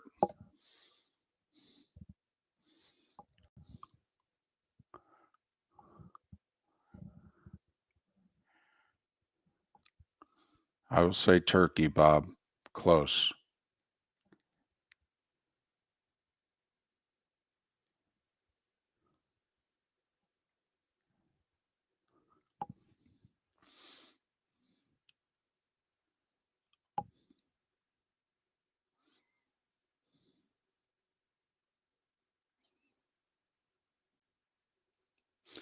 Well, and Pius, the problem is the conferences keep all the money from the conference championship games. If you make it part of the playoff, it gets shared. They're not going to do that.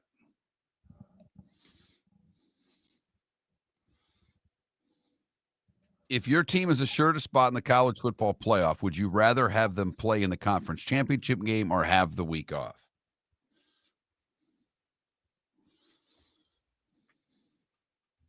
Right? Mm-hmm.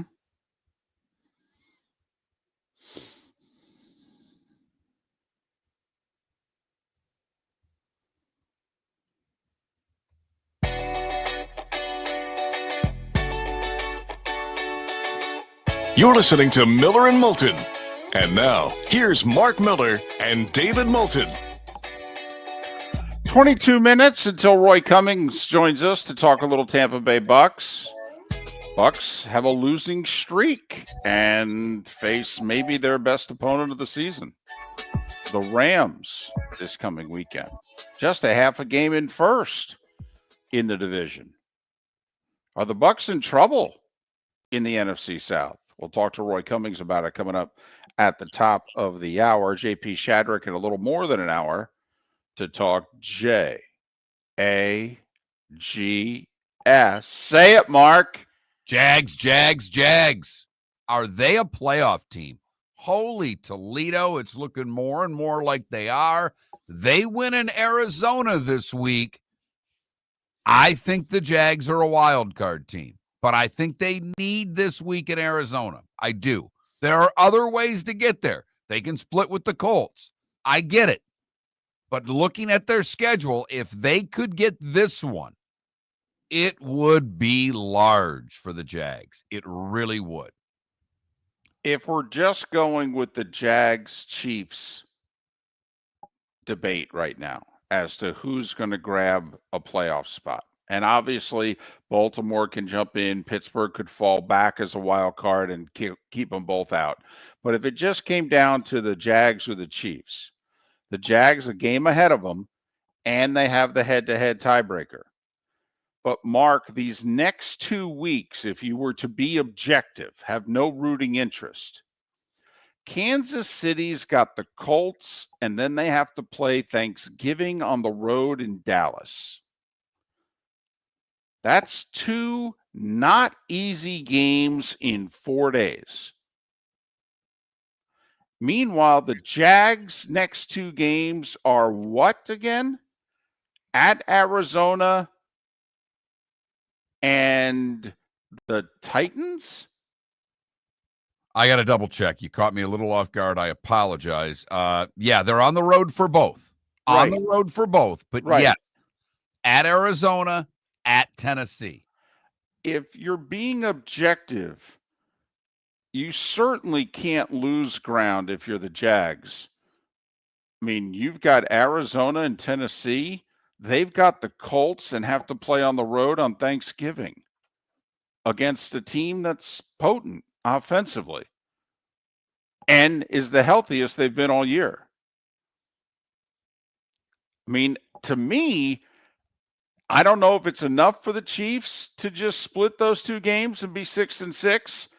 And if Jacksonville also splits, they're still a game back with 5 to play, but they don't own the tiebreaker. But if I'm a Jacksonville Jags fan, I'm like, listen, we got a chance. We could pick up a game here in the next 10 days. And then we're 2 up and we own the breaker. And even though our schedule gets a little more challenging and their schedule maybe softens up a touch, that should be enough to get us home. A little fly in the ointment, David. I know you caught this because I know you read and don't miss much, but Joe Burrow was a full participant in practice. I wonder how much that means for the Bengals going forward. Now, the coach there, Taylor, said he wasn't even taking questions of whether he would play this Sunday. The odds are he's not going to play Sunday at home against the Patriots. But after the Patriots, they play Thanksgiving at Baltimore. They play at Buffalo. They've got 2 games with the Ravens left. Is a Joe Burrow-led Bengals team something that could slow the Ravens down? Remember, Cincinnati already beat Pittsburgh once. Well, Burrow, when he started practicing, and he started practicing 9 days ago, was targeting Thanksgiving night in Baltimore. He has to be on the active roster within 21 days of when he started practicing again. So we're at 9 now. We'll be at 16 Thanksgiving night in Baltimore. And Joe has said that's the game I've got circled. Mark, I just think they're so bad defensively that it's not going to matter. And they're kind of like the Cowboys that just have too many losses. I mean, they damn near have to win out, don't they? No, I'm not. David, I'm not counting them as a playoff team. I'm merely saying when you look at Baltimore winning the division, and many people in Vegas believe that and I'm with them. I think the Ravens will win the division. Can a Joe Burrow-led Bengals team split with the Ravens? The Ravens were looking at that as 2 wins. If they split, does that give Pittsburgh a shot at winning that division? That's really, whose season can the Bengals screw up? There you go. Okay, now I hear you. Right. That's all I'm saying. I'm not talking about the Bengals running the table and going to 10-7. I don't think that will happen ever. You're right, David. Their defense is too bad. But can they beat the Ravens once? Could they knock off the Bills? I'm just wondering, can Cincinnati be a spoiler for some teams that were looking at that game as a W? Right. That's all. Kind of like the Dolphins. They're 4-7. They seemingly have gotten it together a little bit here. They have a chance to really get it together because their next 2 games are New Orleans and the Jets. And then all of a sudden, can the Dolphins maybe ruin the parade for the Steelers? Could they maybe ruin the parade for the Patriots trying to hold off the Bills? Okay, I get you. What I'm more interested in, for what it's worth, Mark, and these are words that I don't think that any of us thought would ever be spoken and ever be true. Can Joe Burrow learn a thing or two from Joe Flacco? I wonder the same thing, because with Flacco putting up the numbers that he's been putting up leading the Bengals, he had those back-to-back weeks that were unbelievable. What's he doing? He's getting rid of the ball quickly. Right. He's hitting the open receiver right away. Did Joe Burrow learn that I've got to get rid of the ball quicker so I don't end up on my ass so much? And he gets hit a lot. And suddenly the Bengals offensive line doesn't look like one of the 4 worst offensive lines in football. And so that, I think, will be interesting going forward, because you don't know if Flacco is going to be with the Bengals next year. You and I had said if we were running the Bengals, we would sign Joe to a 2-year extension right now to be Burrow's caddy and finish his career in Cincinnati. Flacco may not be interested in that. He may not, he's in his, right around 40, and he's got a family, and he seems to be of the belief that, listen, I either want to start or I want to be on the couch with my kids. We had a bunch of poll questions yesterday. It took us a while. We came up with one today. You probably won't be interested because it's about sports. But yesterday was National Play Monopoly Day, and we asked what your favorite board game was. And, David, we ended up in a dead heat. Trivial Pursuit and Monopoly tied. I voted for Clue. That finished third. Scrabble was last. David and his chess playing buddies at the park outgained me and my dumb checker friends 55-45 in percent. And the car is your Monopoly piece of choice. 35% of you went with the car, 33% of you going with the dog, 23% going the hat, and the rest going for the horse. But today, I nominated a poll question about this play-in game. David was so distraught at the thought of it, he wouldn't allow me to post it. It made him sick to his stomach. Well, it did make me sick to my stomach, but ultimately, you control the poll question. There's nothing I can do to stop the poll question. I just said, yeah. Well, I try during the break to, if I've got one, I give David the question. And based on his reaction, I know whether or not to go forward with it. I got no reaction. He just sat there stone-faced like you're an idiot. So I was trying to think of that question. I was trying to think of an alternative. This was my alternative. And you did. Here's David's alternative. If your team is assured a spot in the college football playoff, would you rather have them play in the conference championship game or have the week off? Early voting, 100% of you saying take the week off. Well, I just voted, and I'd rather my team play. All right. I'd rather have my team have the week off. Okay. To me, if you have the week off, I don't even know if you'll get to host a game. I mean, you could be seeded 9 through 12. Whereas I think if you play in the game, A, you can earn a bye, and B, you'll have a very good chance, if you win it, of hosting a game. So that's why I would still want to play. I get it. Long season, injuries, trust me, I get it. All I know is that very good teams, year after year after year, play their biggest rivalry game the Saturday before conference championship weekend.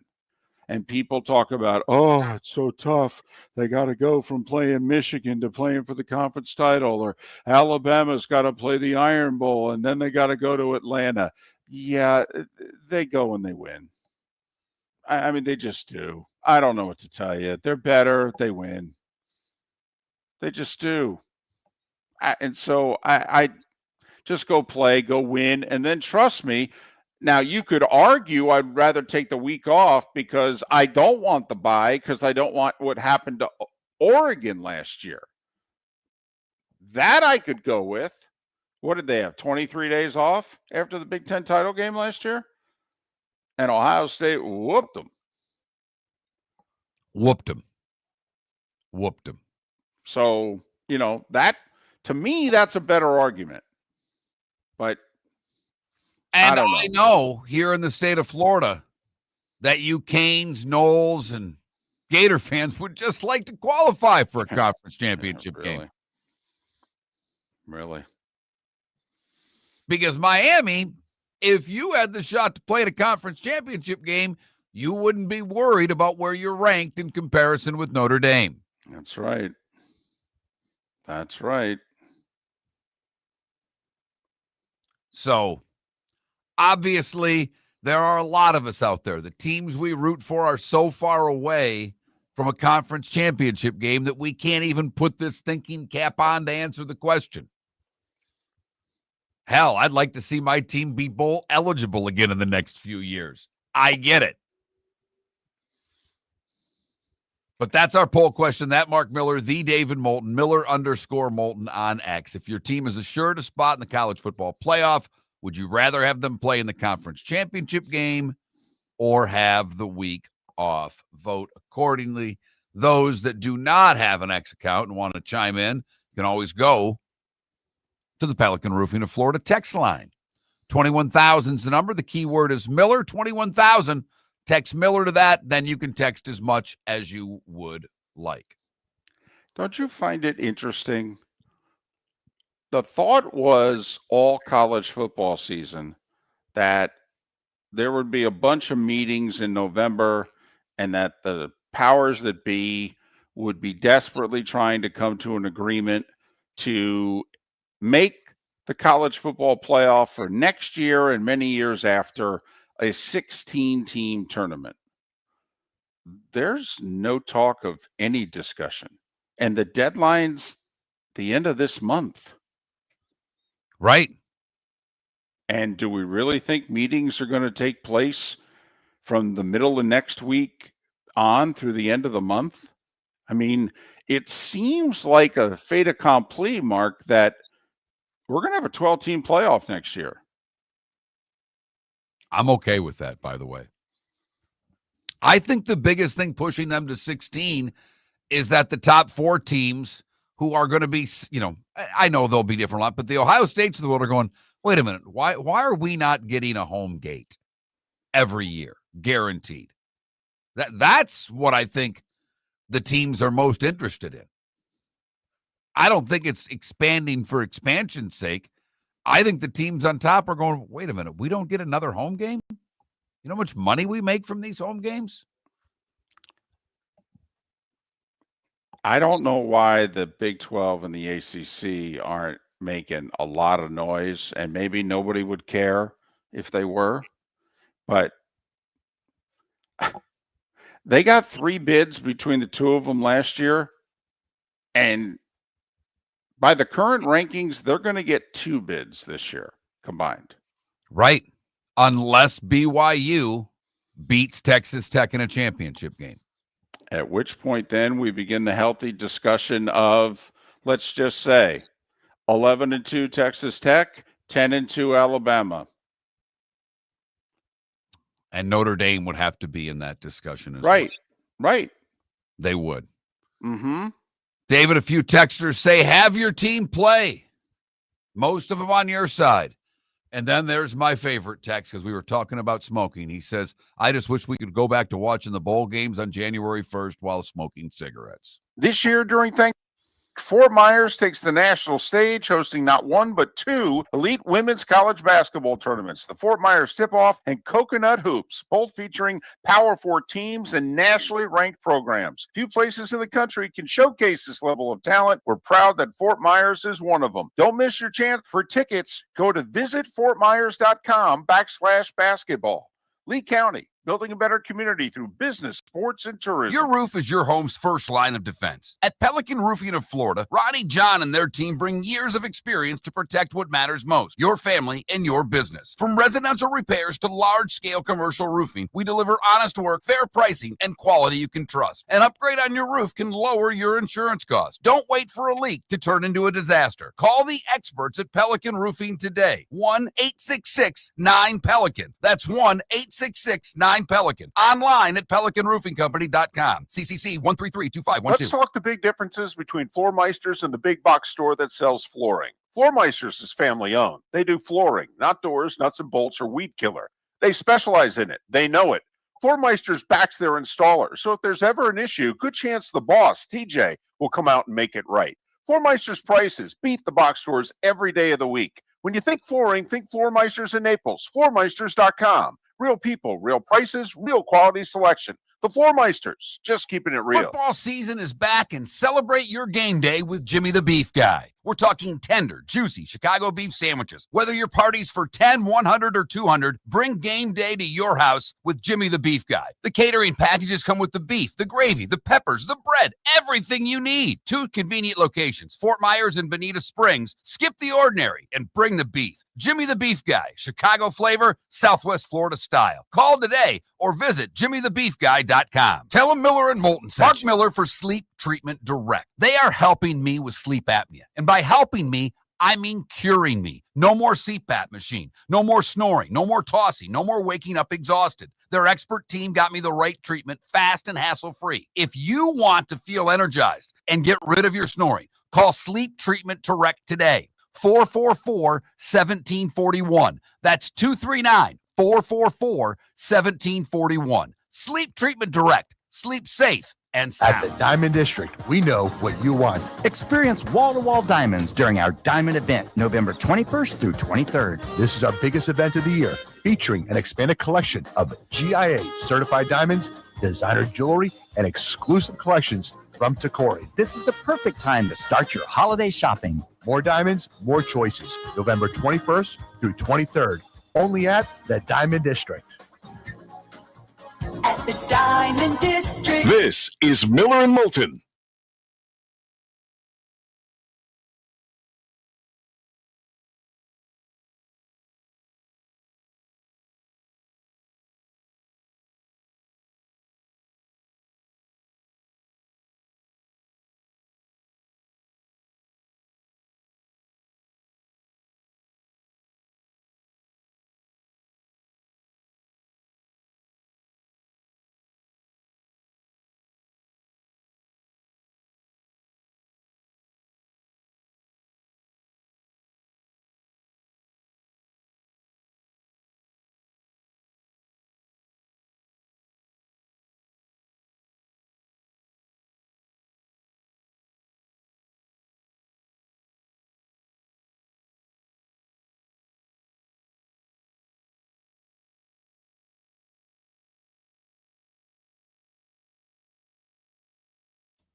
Good morning, Roy.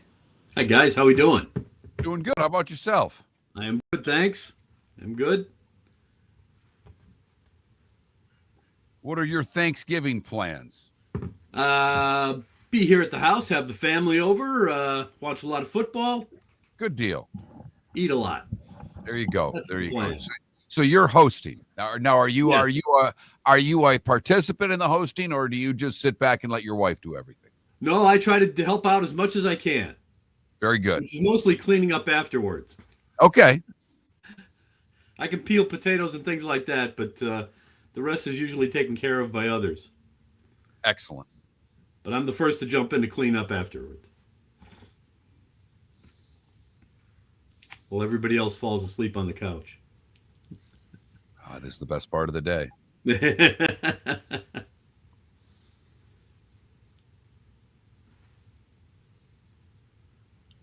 You know, if Carolina would have beaten the Saints, this would even be a little more interesting. Whew, yeah, no kidding. No kidding. It's interesting enough. I agree. Speaking of interesting, Red Wings at the top of the division. I know. How about that? I know. And the best part to me is the thing I'm most like, even if they don't make the playoffs, I'd be disappointed. But they've got all the young guys up. They finally said enough. Yeah. They got a bunch of rookies playing, and they're playing pretty well. Now, how they're going to do in February, I'll be interested. But right now, they're doing pretty well. Yeah. Emmett Finney's the real deal, I think. Team hyphenated name.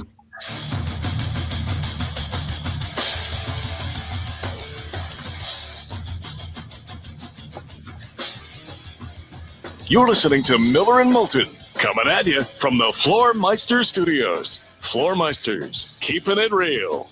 And now, here's Mark Miller and David Moulton. halfway home on this Thursday, and that means Roy Cummings.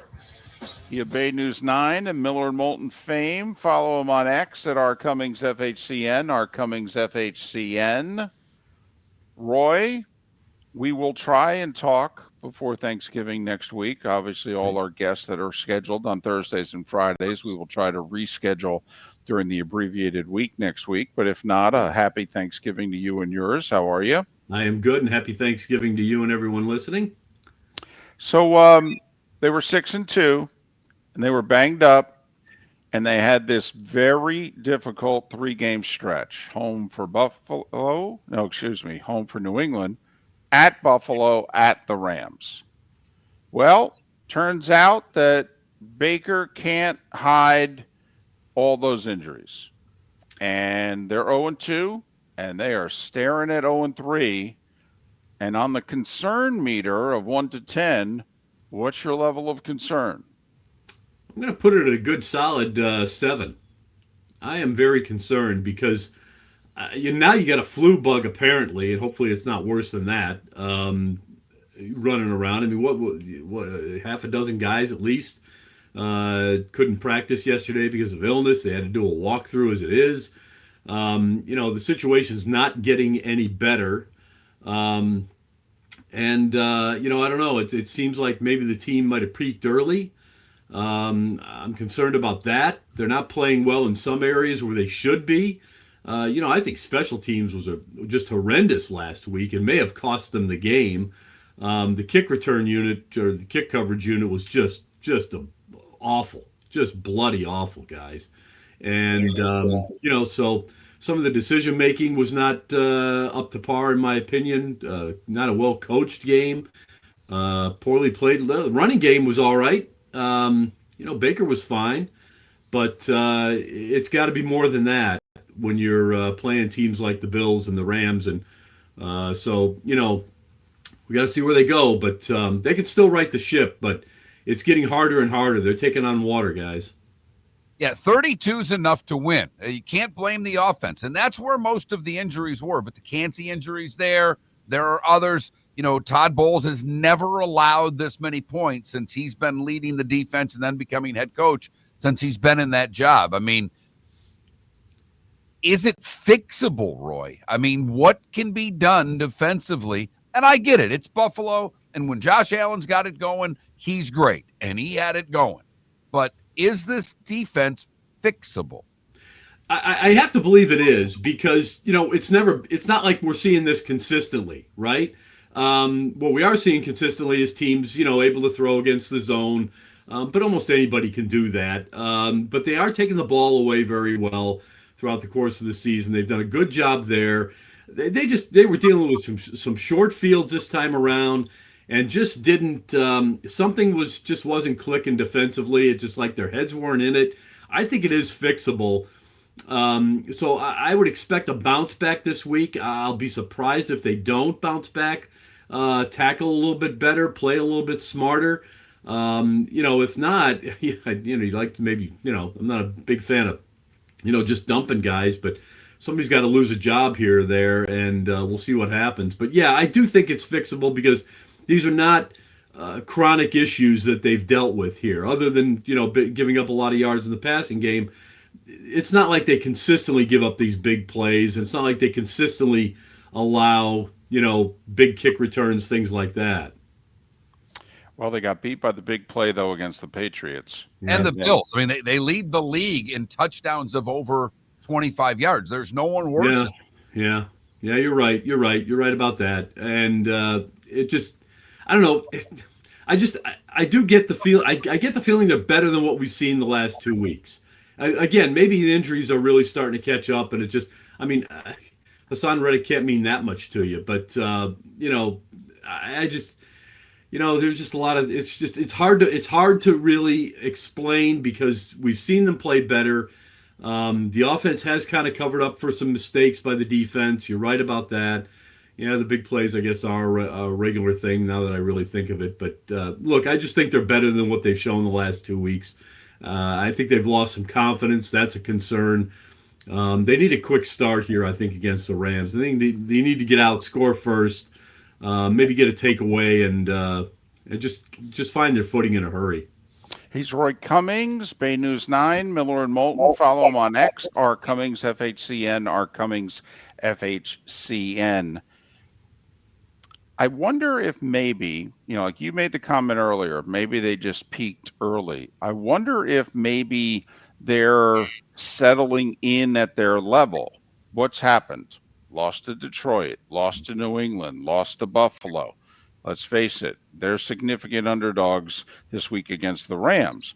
Those are the, quote, very good teams in the league, if you know what I mean. I mean, Roy, is it possible that maybe the Bucs are just a pretty good team, and therefore they're not going to beat the very good teams? Yeah, yes, I think that's a strong possibility. Look, when the season started, it was a flip of the coin depending on who you were or where, what website you're looking at as to who was going to win this division, whether it was the Falcons or the Bucs. And there's a reason for that. A lot of people thought the Falcons were just as good as Tampa Bay. I certainly don't. I think the Bucs are much better. I think they've got the better quarterback, but it hasn't worked out that way. And again, early on in the year when all the focus was on Baker Mayfield and all the heroics that he was playing, I mean, he was winning games late, right? Winning games at the, in the last minute. They're coming back in the fourth quarter every week. Well, there's a reason you have to do that. It's because your defense can't hold. And maybe that's the issue here. Maybe it's the defense. Maybe it is. I mean, that's clearly what's been certainly the problem last week, no doubt. And, the fact they take the ball away a little bit better this year than they have in the last couple, maybe takes your eye off the real concern here, which is the fact that they do give up a lot of yards. They're hard to run against sometimes, I guess, but, teams have found a way to gash them.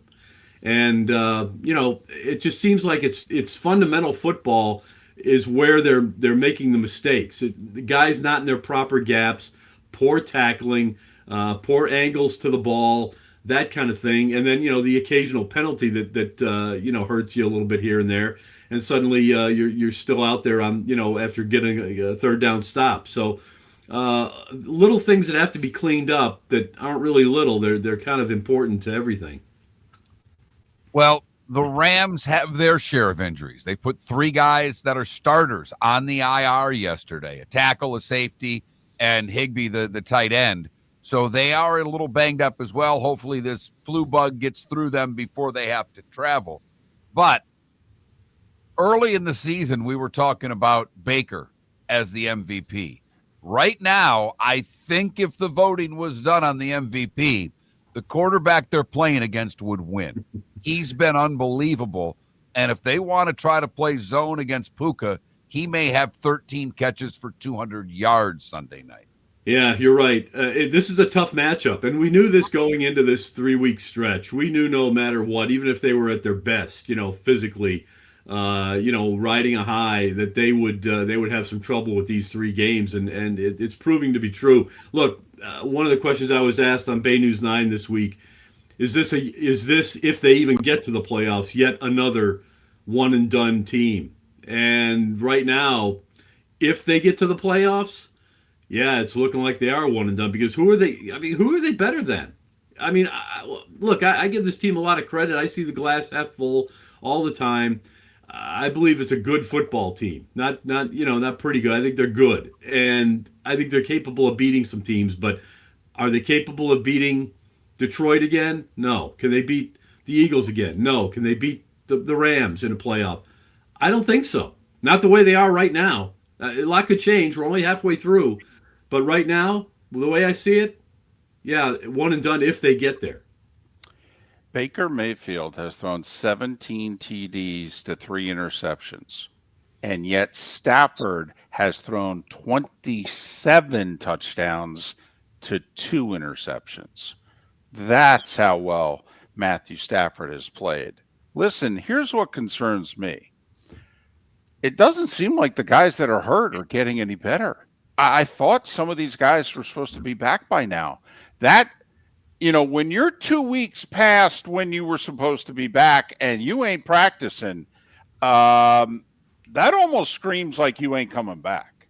There was a lot of talk early on before the season started about Chris Godwin not making it back until November. You know what? In essence, that proved to be true. And we're looking at December now. And we're looking at the possibility of what also was mentioned at that point was that his injury might be career ending. I don't know that that's the case, but we haven't seen him. Bucky Irving, obviously, I don't know that we need to push, they need to push Bucky Irving, because you certainly got what you were looking for out of the running game last week with Sean Tucker. And I still think Rachaad White is a solid option. But, Hassan Reddick has given this team nothing. Jamel Dean is hurt now. That hurts them. They got to start moving guys around. Might see Jacob Parrish outside a little bit. Let's see. You're right. It's not getting better. And, what a surprise if the NFL, team tells us that the injury's not as bad as they thought it was. But it's not like they went out and made a move, to signal that issue and correct it. So they really need these guys to come back. Jason Light said these guys are going to start filtering back. Well, it seems like something's clogging up the filter right now. We started talking about the special teams and the kick returns that you very well brought up. But is there anything that Bowles said about what they can be doing differently? Because certain teams are figuring out the new kick rules. Certain teams are taking advantage of them or getting taken advantage of. Is there anything that Bowles said that made you think that was a one-game thing? Yeah, effort. I mean, he said some of the guys didn't even want to tackle, or it looked like he didn't want to tackle. I don't know if that was supposed to be a knock on somebody that wasn't, but you know what? One thing you don't have to be good at is effort. Everybody's got to give that. And I think their compete level, to steal a phrase from hockey, was a little bit low this past week, maybe a lot low, and that's got to change. It starts there. You got to get out there and you got to want to hit somebody, and I think that's what they got to do. Well, I think the Bucs need to hope that after playing the Niners and the Seahawks back-to-back, that maybe they just catch the Rams at not peak performance, if you know what I mean. Not that they're going to look past Tampa, but that maybe it's not what the last 2 weeks were to the Rams, which were the Niners and the Seahawks. He's Roy Cummings, Bay News 9, Miller and Moulton. Follow him on X at rcummings FHCN. We'll try to reschedule for next week, but either way, happy Thanksgiving to you and yours. Roy Cummings joining us once again here on Miller and Moulton. When we come back, a city we can all believe in.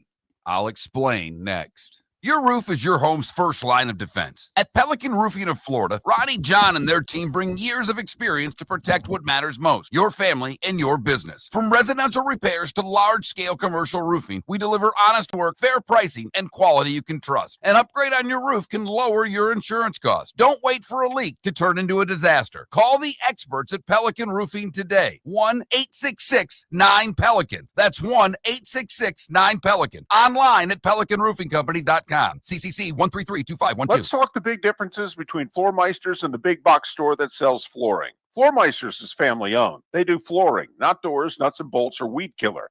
They specialize in it. They know it. Floor Meisters backs their installer, so if there's ever an issue, good chance the boss, TJ, will come out and make it right. Floor Meisters prices beat the box stores every day of the week. When you think flooring, think Floor Meisters in Naples. Floormeisters.com. Real people, real prices, real quality selection. The Floor Meisters, just keeping it real. American Paint Supplies, for nearly 30 years, is your one-stop shop for all your coating needs. If you are a designer, a contractor, a professional painter, or a weekend warrior, American Paint Supplies is the place where experts go to get expert solutions. At 6100 Shirley Street in Naples off of Pine Ridge, American Paint Supplies delivers the best solutions with the best products with the best support. Meet Gene and his team today at American Paint Supplies. Call 239-566-2700. That's 566-2700 or online at AmericanPaintSupplies.net. This year during Thanksgiving week, Fort Myers takes the national stage, hosting not one but two elite women's college basketball tournaments, the Fort Myers Tip-Off and Coconut Hoops, both featuring Power 4 teams and nationally ranked programs. Few places in the country can showcase this level of talent. We're proud that Fort Myers is one of them. Don't miss your chance for tickets. Go to visitfortmyers.com/basketball. Lee County, building a better community through business, sports, and tourism. This is Miller and Moulton.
I think that's a valid point by both of you, Fly Panda Fly and Swamp Buggy Guy. I agree.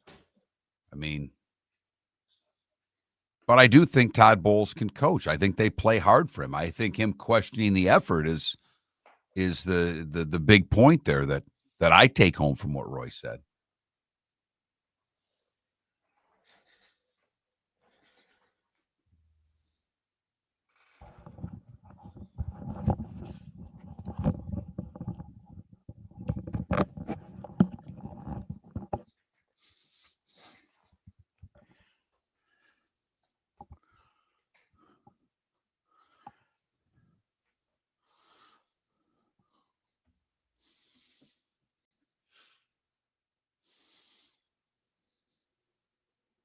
I don't know if they can run it against the Rams, though. The Rams are physical. I know a lot of people were watching the Chiefs and Broncos. That Rams-Seahawks game was intense. I mean, the Rams defense is 11th in the rushing yards per game category. They're second in points allowed. So I know what you're saying, RCB. I just don't know if they can.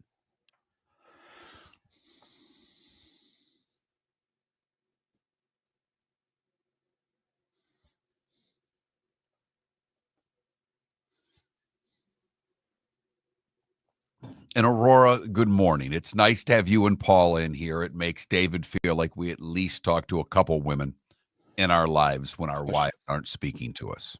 Plus, you're both so nice.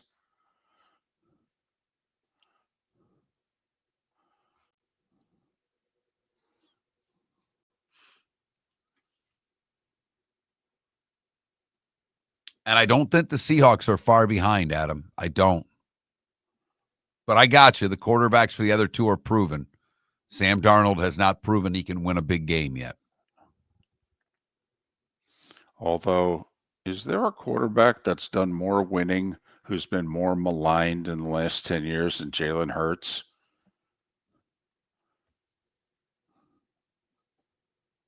In college and the NFL.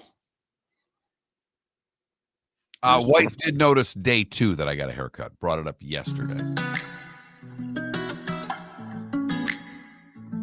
Welcome back to Miller and Moulton. Text the guys what's in your mind at 21,000. That's 21000. And now, here's David Moulton. 21 minutes past the hour. JP Shadrick to join us in 40 minutes' time. Miller and Moulton. MillerandMoulton.com.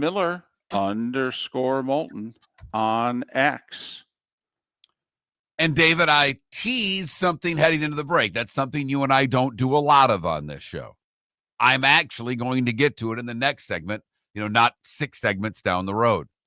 Thank you, Entertainment Tonight. Right. I was a little disappointed that one of our frequent guests, and by guest, I mean someone in the Twitch chat room, because those who do a lot of talking in the Twitch chat room, we know very well. We talk to them during the breaks. We see their comments throughout the show. Some of them we've even known for years.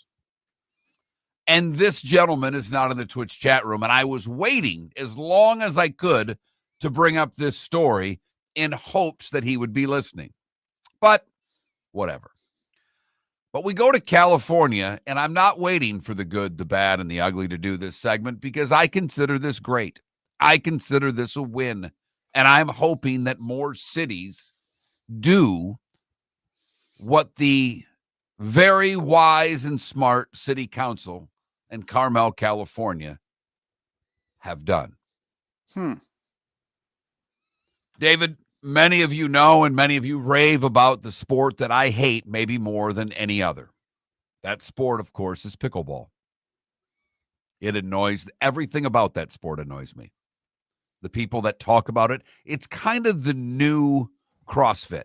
You know, back 10 years ago, you know how someone you knew was doing CrossFit? It's because they told you.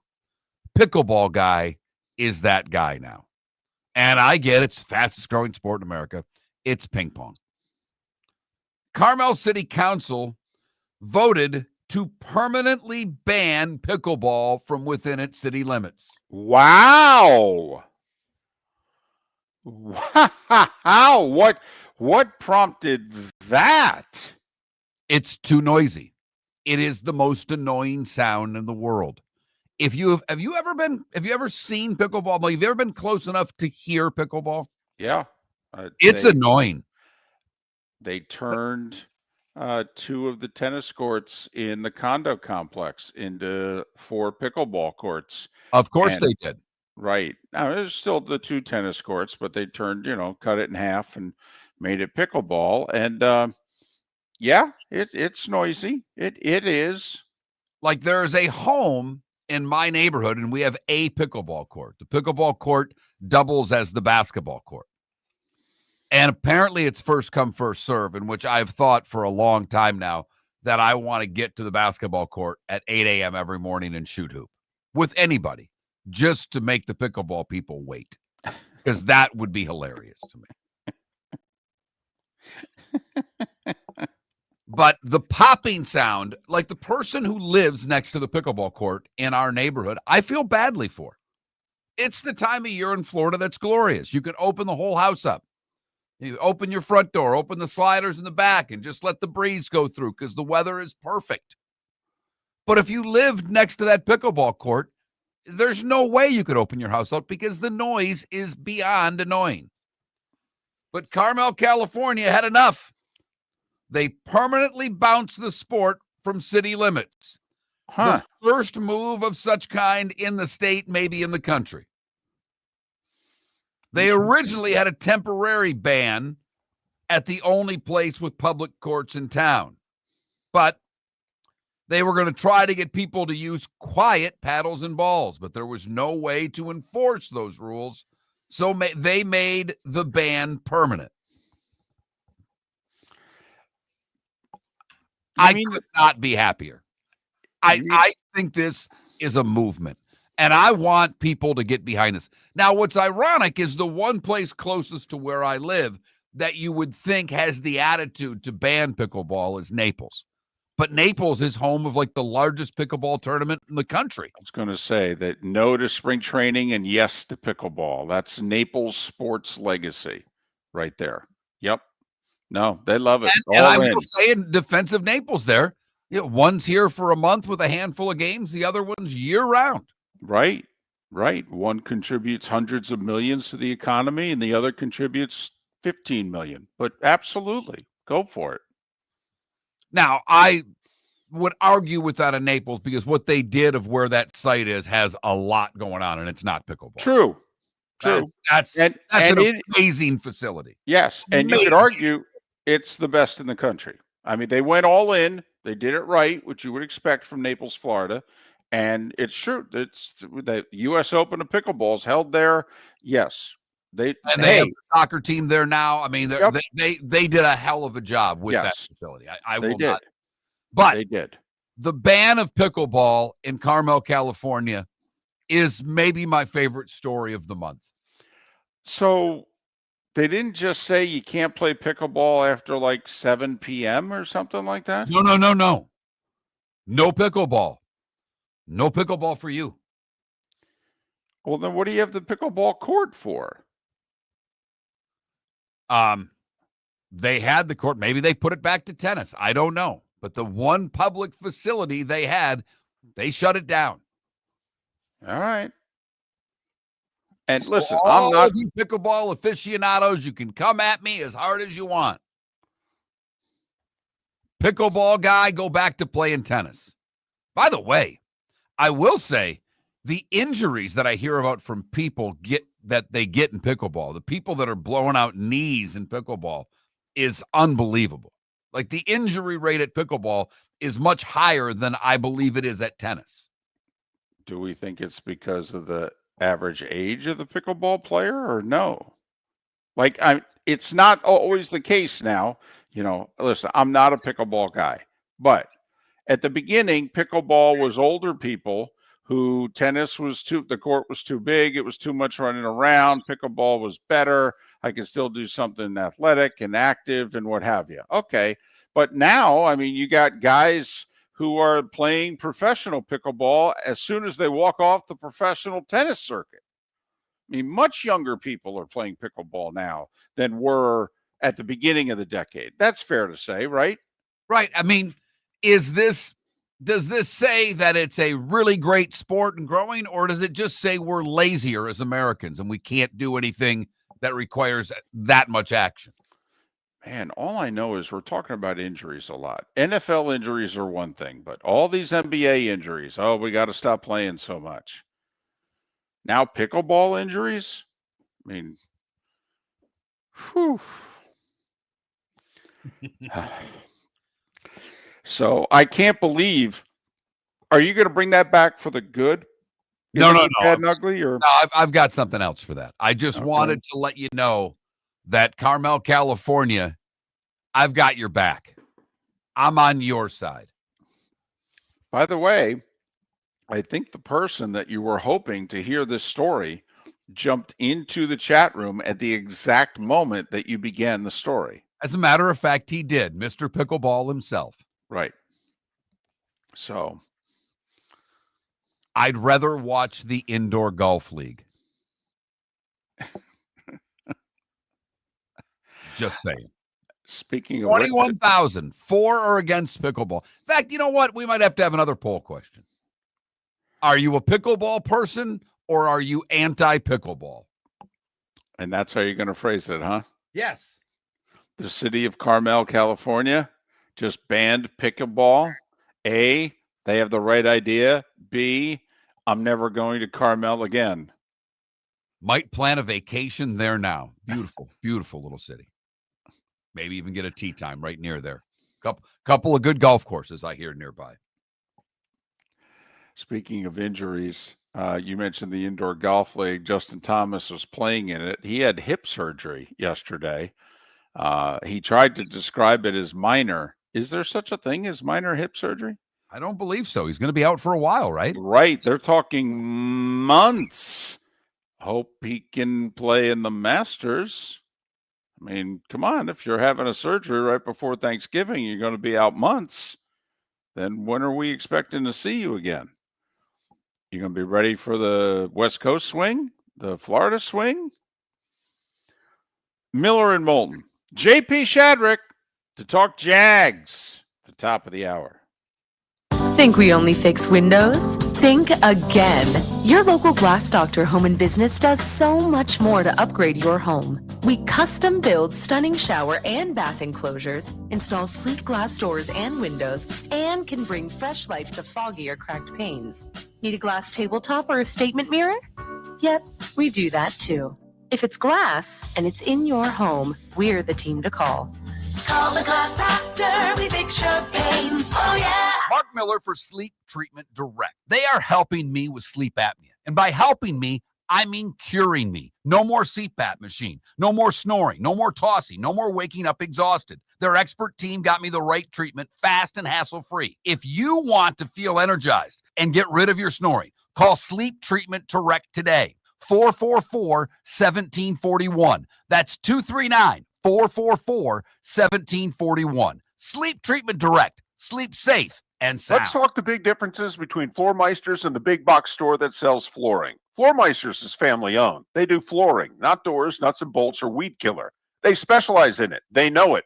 Floormeisters backs their installer, so if there's ever an issue, good chance the boss, TJ, will come out and make it right. Floormeisters prices beat the box stores every day of the week. When you think flooring, think Floormeisters in Naples. Floormeisters.com. Real people, real prices, real quality selection. The Floormeisters, just keeping it real. American Paint Supplies, for nearly 30 years, is your one-stop shop for all your coating needs. If you are a designer, a contractor, a professional painter, or a weekend warrior, American Paint Supplies is the place where experts go to get expert solutions. At 6100 Shirley Street in Naples off of Pine Ridge, American Paint Supplies delivers the best solutions with the best products with the best support. Meet Gene and his team today at American Paint Supplies. Call 239-566-2700. That's 566-2700 or online at AmericanPaintSupplies.net. This is Miller and Moulton.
You want a muffin? No, thank you. Appreciate it, though.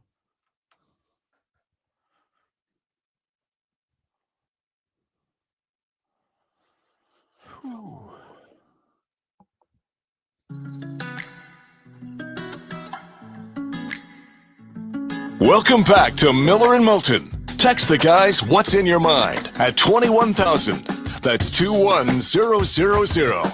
And now, here's David Moulton. 22 minutes till JP Shadrick joins us. Talk a little Jags and a few other things. Miller and Moulton, millerandmoulton.com, Miller_Moulton on X. You know, we have slightly behind schedule start to the poll questions today, but now Mr. Poll Question is feeling it, and they are coming fast and furious. Pro or anti-pickleball? It matters. And then whether or not you want your team to play in the championship game or take the week off if you know they're going to be in the college football playoff. That Mark Miller, the David Moulton, Miller_Moulton on X. I wanted to ask you something today, David. Okay. I saw the story at some point yesterday, and one, it's your team, but two, it's something that I think you will have a strong position about. And I've never asked you about this before, but we're both old, and we are. I mean, you know, we've been following sports our whole lives. Yep. And we've changed a lot, maybe in the way we think about sports from the way we once did. A lot of it having to do with what we do for a living. But this one is kind of in your backyard. And ironically, I was able to see this story in the newspaper that you turned me on to and the app that they have, the good old New York Post. The headline read something, and they're the best headline writers in media. No one writes a better headline than the Post. No. But it was something to the effect of, get this done and make Alonso a Met for life. Pete Alonso's played 7 seasons. I had to look that up. Seems like he's been around a lot longer than that. And he's a free agent, and there will be interest. And the Mets are still interested. And does it matter anymore that certain players play their entire career with one team? I mean, come on. Tom Brady, we always think of as a Patriot, but without him in Tampa, they don't get to that Super Bowl, obviously. So a lot of my favorite players growing up were guys that played their whole career with one team. You know, my Tiger was Alan Trammell. That was my guy. And when Jack Morris left, that pissed me off. Obviously, I was lucky enough that Barry Sanders, that I watched the Lions. I don't have the Lions bug, but Barry was a Lion. And when he retired, nobody blamed him in Detroit. But Isaiah and Dumars and that group, they were Pistons. Steve Yzerman was the youngest captain in Red Wings history and played his whole career wearing the winged wheel. So the guys that, as a young man turning into a man that I rooted for, all played their careers with my team. And does it matter to you if Alonso's a Met for life? Well, to me, who's going to be 60 next month, I'll roll with the punches. But there's two things at work here. First off, the Mets are a unique franchise in this sense. They only have one guy who was at any point in time in his career considered great, a Hall of Fame trajectory type player, or even a Hall of Famer who played his entire career with the Mets. I mean, Seaver, Doc Gooden, Strawberry, Nolan Ryan, they traded early in his career. I mean, you name it. Even Jerry Koosman, I can go down the Mets history. David Wright is the only Mets player, pitcher or player, who played every game in the majors as a Met and would have been a Hall of Famer if not for the back injury during the final years of his career. He was on a Hall of Fame trajectory. Everybody else, the Mets let Reyes go, they let Strawberry go, you name it. Okay, or they grab guys, Beltran may make the Hall of Fame. Mets signed him in free agency. Gary Carter they traded for. You name it. So here's a chance to have this generation, and really only for the second time in a 60-plus year franchise history, hey, could you just make him a Met for life? And we don't want to hear that it's going to cost too much money, and we don't, because you're the richest owner in the game. And we don't want to hear that the last couple years of his career, probably not going to be a good value. I don't know what to tell you. You ask us to spend a lot of time and a lot of money following you. We want him. Sign him, period. That's what the fan base is saying to Steve Cohen, a lifelong Mets fan. He also should know this. He's old enough to remember when they traded Seaver, okay, and how it rocked that franchise's fan base. So that's kind of what's going on specifically with that team. Mark, Trammell and Whitaker were your teens, 20s. Right. Okay, into late 20s. But, how much would it have bothered you if Stevie Yzerman played his final 3 years, if he had pulled Raymond Bork? Okay, it spent the last... Look, it bothered me when Fedorov played for other teams. It did. Okay, well, that's why I ask. That does it bother the Bruins fan? I don't think it does, because Bork gave you everything and you couldn't win it, and you sent him to Colorado so that he could hoist Lord Stanley. You had did. You had like a parade basically for Ray Bork, for winning a cup for another team. Right. It is one. I mean, if you think about the Boston sports fan, and I mean, they turned into Bucs fan when Brady came to the Bucs. I know a lot of Patriot fans that were rooting for the Bucs because they had Tom Brady. But I don't know many Patriot fans who were angry at Brady for leaving. I think they understood that the run was over. They were siding with him over the franchise at the end, and they were happy for him when he went and had success in Tampa.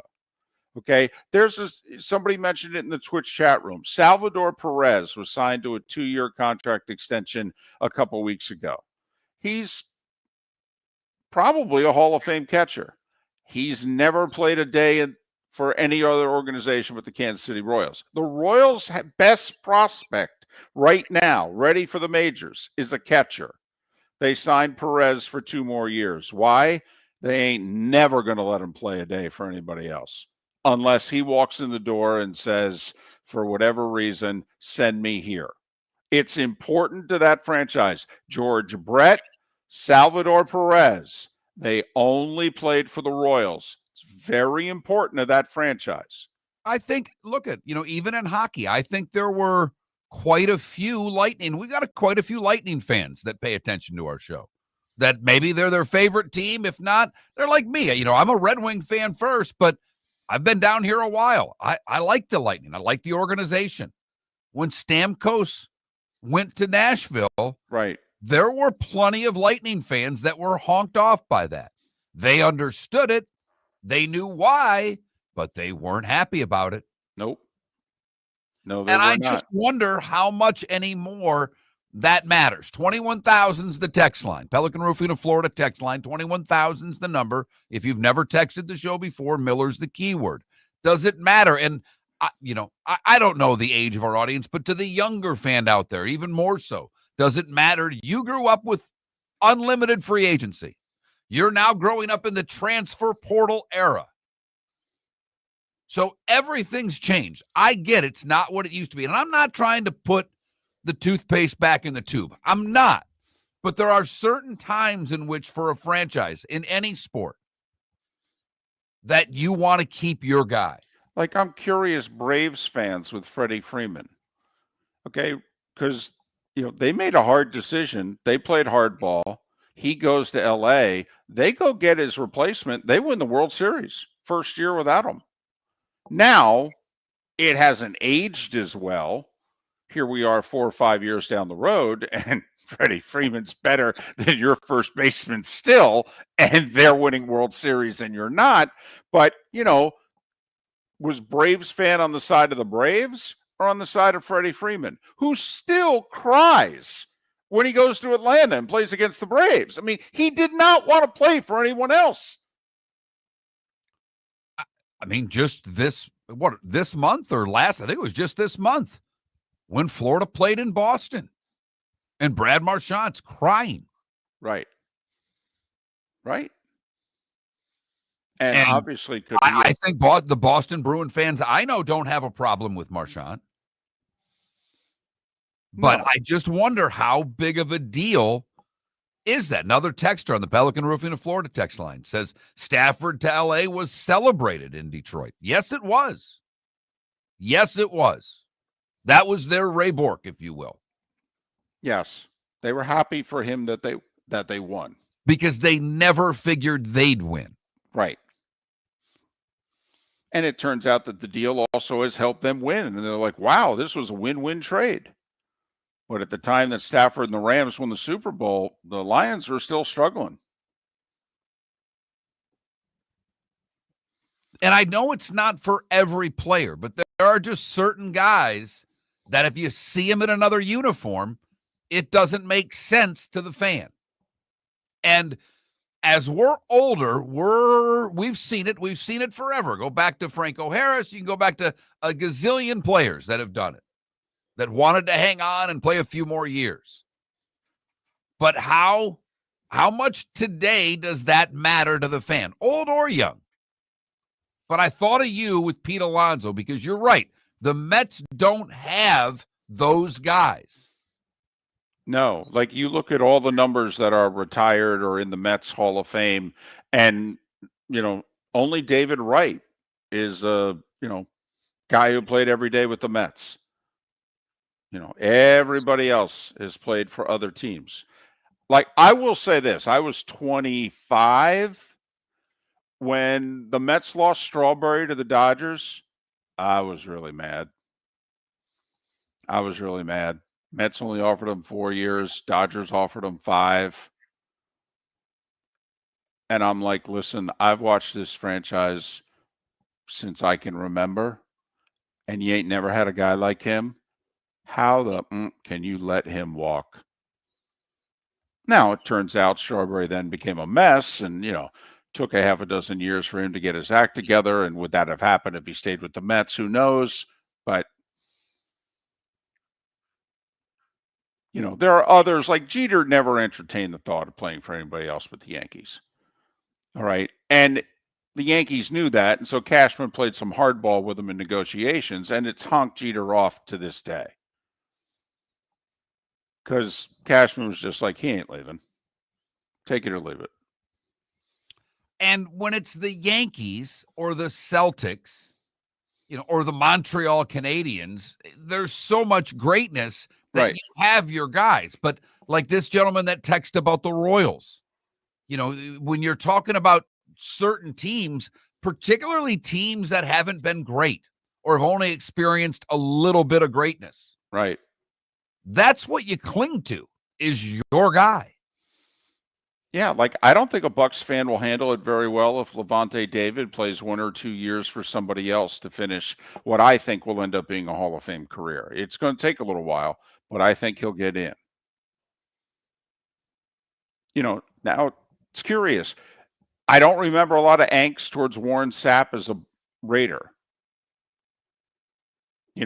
But Leroy Selman was only a Buck. Derek Brooks was only a Buck. Lynch went to Denver and did well. Some Bucks, we were on the air. They were not happy. We weren't together, but we were in the same market. And I remember Lynch getting let go. He was cut by the Bucks, and the fan base was hot.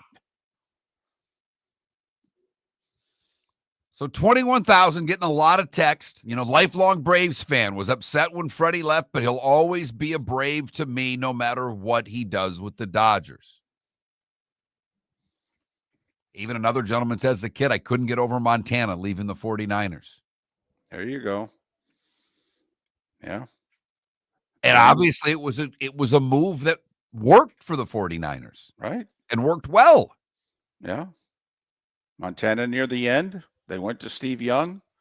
Montana played 2 years in Kansas City. Young played 5 years beyond that. So it was just something that I knew you'd have a strong opinion about. I don't think it's something we're going to see very much of anymore. I mean, these kids now, particularly football players, they're going to play for 3 college teams before they ever get to the NFL. They've got no allegiance to anyone. It's all business.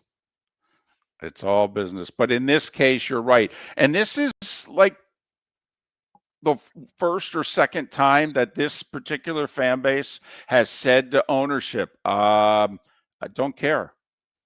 Don't care if it ends up hurting us down the road. Write the check, Steve. Write the check. You can afford it. JP Shadrick.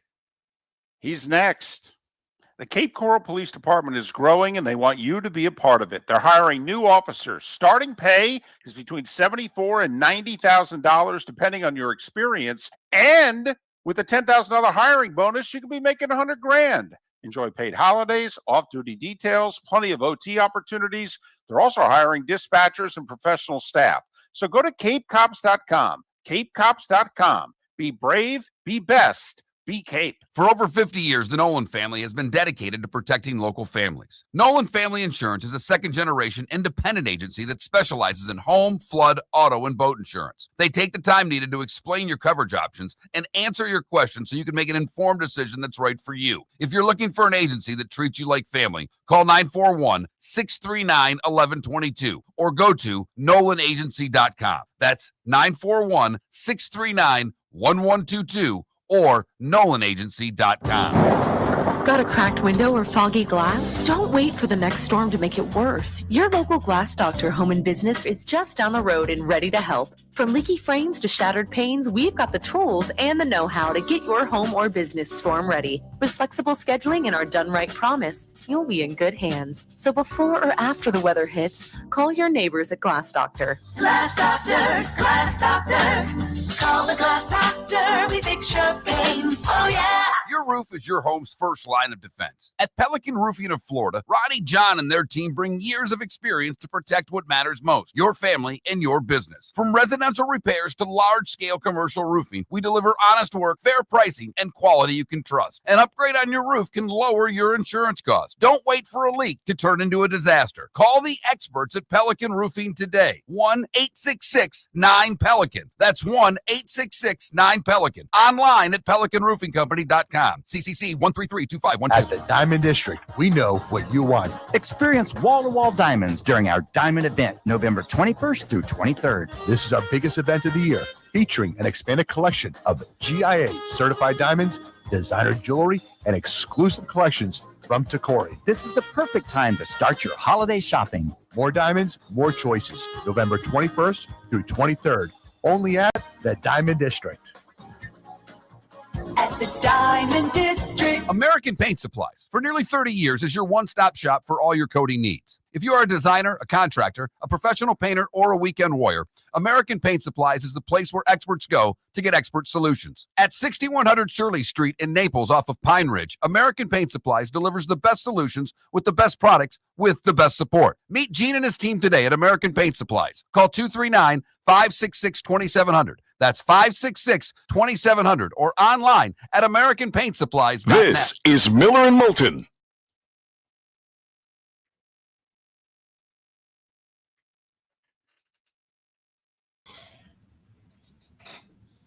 Morning, JP. Good morning, gents.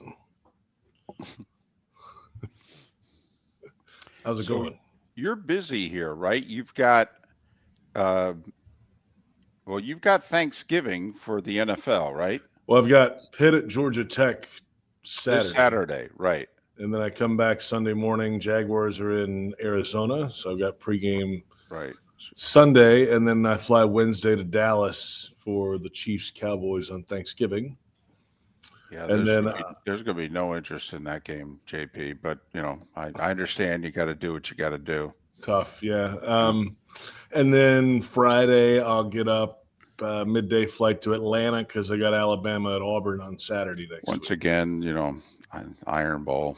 Yeah, really not a lot of meaning in this one either. Oh, I know, right? No, it's probably just a playoff spot and a berth in the SEC title game. But, you got to do what you got to do.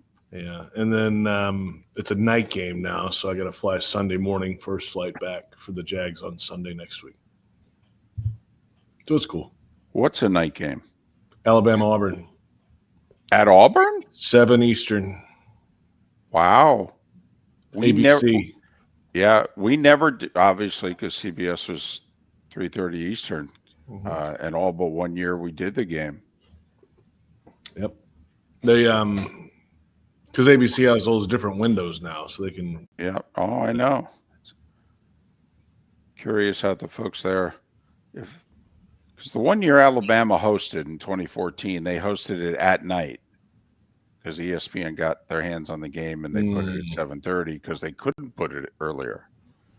But what other game did CBS have that day? Okay, CBS had aired too many Alabama games, and they aired. Oh, that's right. Right, and this was the beginning of CBS should have realized their relationship with the SEC was going south, because normally when they ran too many games, they just call up and ask for a favor, and they would negotiate it. They'd give ESPN something in return for, and this time ESPN and the league said nope. So we ran the Egg Bowl. Because that 2014 was the year Prescott. it was the year of the Mississippi schools. Yeah, also, right. remember Ole Miss year. That's right. Ole Miss had beaten Alabama early in the year, and it was like a top 5 Egg Bowl. It was something crazy like right. That. Yeah, that's right. Wow, those were the days. Yep. When you ended up with 2 teams ranked in the top 15 in the Egg Bowl as your damn, we didn't get the game we wanted this week, as opposed to Penn State, Michigan State. Hello. How was your game last week, Dave? I don't know. I can't recall it. Although I will say, God, Penn State goes on like a 9+ minute drive in the fourth quarter, and literally the clock did not stop at all. It was glorious. We turned around, the game was over. Okay, it's the end of the third quarter. We're like on schedule, and then we looked up, and the game was over. The game took 2 hours and 58 minutes. It was like, well, since nobody wants to be here, this is fantastic. God bless a 2-headed backfield. That's the best invention in tight ends and run Michigan the ball. State got tired. They just ran it down the throat. Great. Ooh, baby. We can all make our flights. It's great. Totally. Yeah, it's all about that, really. Right. Yeah. Let's get to Detroit. Ease of travel pains on the broadcasters. That's what matters. Yeah. I don't care who wins or loses. Just somebody win or lose. I've seen JP Shadrick and Gino Torretta racing out of an Alabama-Auburn game to a car. I'm still out of breath.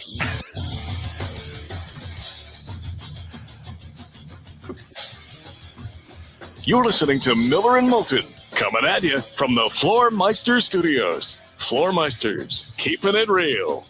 And now, here's Mark Miller and David Moulton. It is the Diamond District bonus hour, final hour of Miller and Moulton for Jacksonville, Tampa, St. Pete, and Fort Myers, Naples. Thanks so much for being with us. Miller and Moulton, millerandmoulton.com, Miller_Moulton on X. Couple poll questions today. One of them is thumbs up or thumbs down on pickleball. Carmel, California has banned pickleball in the city limits. Thumbs up or thumbs down. And so if your team is assured of a spot in the college football playoff, do you want them playing in the conference championship game, or you're like, don't care about seeding, take the week off? That's our poll questions. JP Shadrick, Westwood One, Touchdown Radio Network, Jags Radio Network, joining us once again very quickly. Your thumbs down on pickleball, correct? Well, it depends. I've never played. Who are we playing with? Who's your partner? What are the activities around the game? Is there beer drinking after? It's a lot of questions I have. So I guess it's all relative to what is the environment. So if you'll there's a good, never be a serious pickleball player, is what you're saying. right? So you can tell, right? Yes. Right. If there's a good pregame, I'm thumbs up. If not, I'm thumbs down. Which is, by the way, kind of the story of JP's life. Anyway, Wow.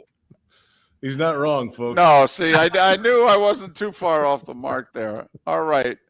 By the way, David, you've seen this firsthand, so he knows. Yes. Like you've seen this, he Right. knows what's JP's going to be very busy. He's got Pitt, Georgia Tech for Touchdown Radio Network Saturday. Thanksgiving, he's in Dallas for the Chiefs and the Cowboys for Westwood One Radio. No interest anybody will have in that. Then he's got the Iron Bowl once again for Touchdown Radio Network. Once again, no interest in that. In amongst that, he's got his Jags duties. So I guess we'll talk Jags. And the Jags are doing pretty good. Yeah. I mean, they're 6-4. Right. You know, Yeah. just blew out the Chargers last week. No big. So now they got tiebreakers against the Chargers and the Chiefs. And you know what? It told you a lot about how Liam Cohen got his team to get up off the deck after the collapse in Houston 2 weeks ago. They could go one or two ways. You could just fold. We've seen teams around here fold after games like that. Or they can come back and have their best complete performance of the season. That's what happened. I mean, they ran the ball. Trevor threw the ball well in the second half when he needed to.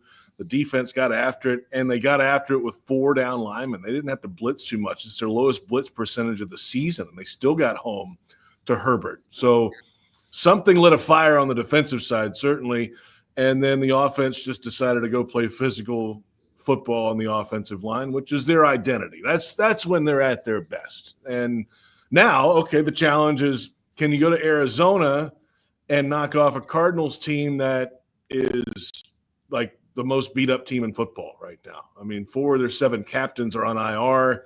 The quarterback's down. They're on their 17th running back. The defense has issues. I mean, there's some questions. There's a lot of opportunities, should be, for the Jaguars if they can cover a tight end, which they haven't covered in 15 years here. So, if the Trey McBride, as long as Trey McBride doesn't get loose, this should be a game that the Jaguars can go manage. But as a first-year operation, you have to go prove you can handle a game like this and go handle business against the Cardinals. And if they do, okay, they've got a real shot now to be in the mix.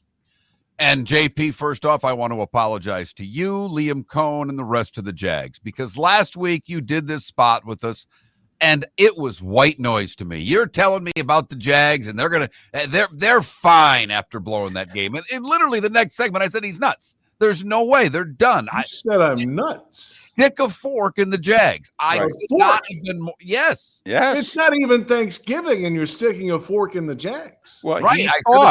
I should have stuck to sticking a fork into food, what I'm good at, not predicting football.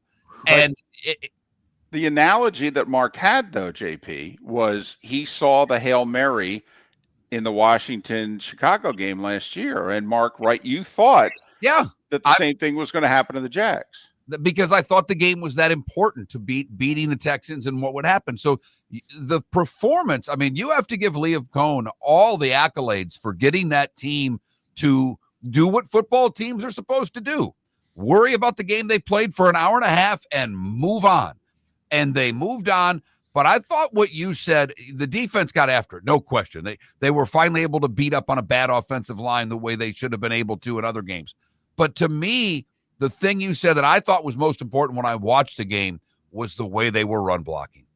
They played nasty. They played physical. That's something offensive linemen love and can thrive at. When they know it's go forward and beat that guy, they did an excellent job. And Liam Cohen deserves all the credit in the world for whatever he did, Tuesday through to get them past that deflating loss, because even in winning, I would not have expected the effort for 60 minutes by that entire team the way it was.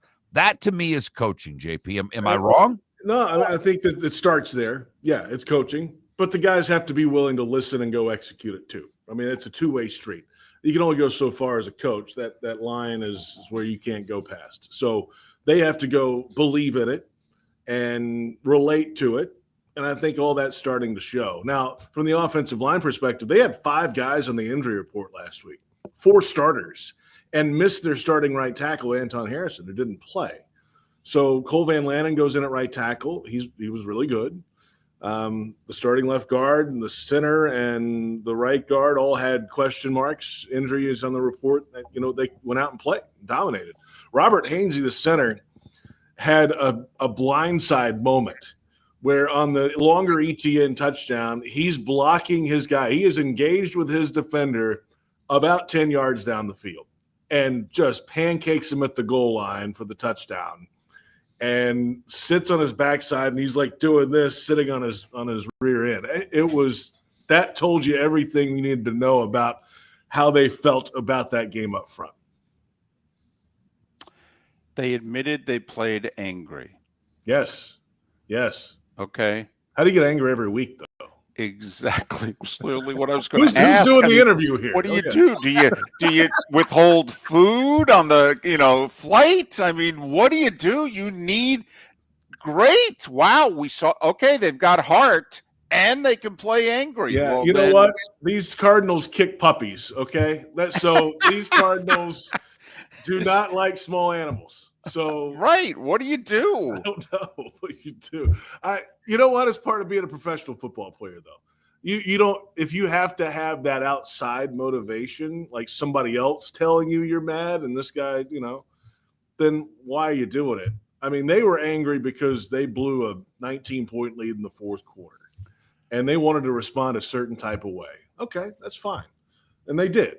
And now it's about doing it week over week and, knowing you're probably the better team on paper this week. How do you do that? I think you just go be a professional football player and do your job.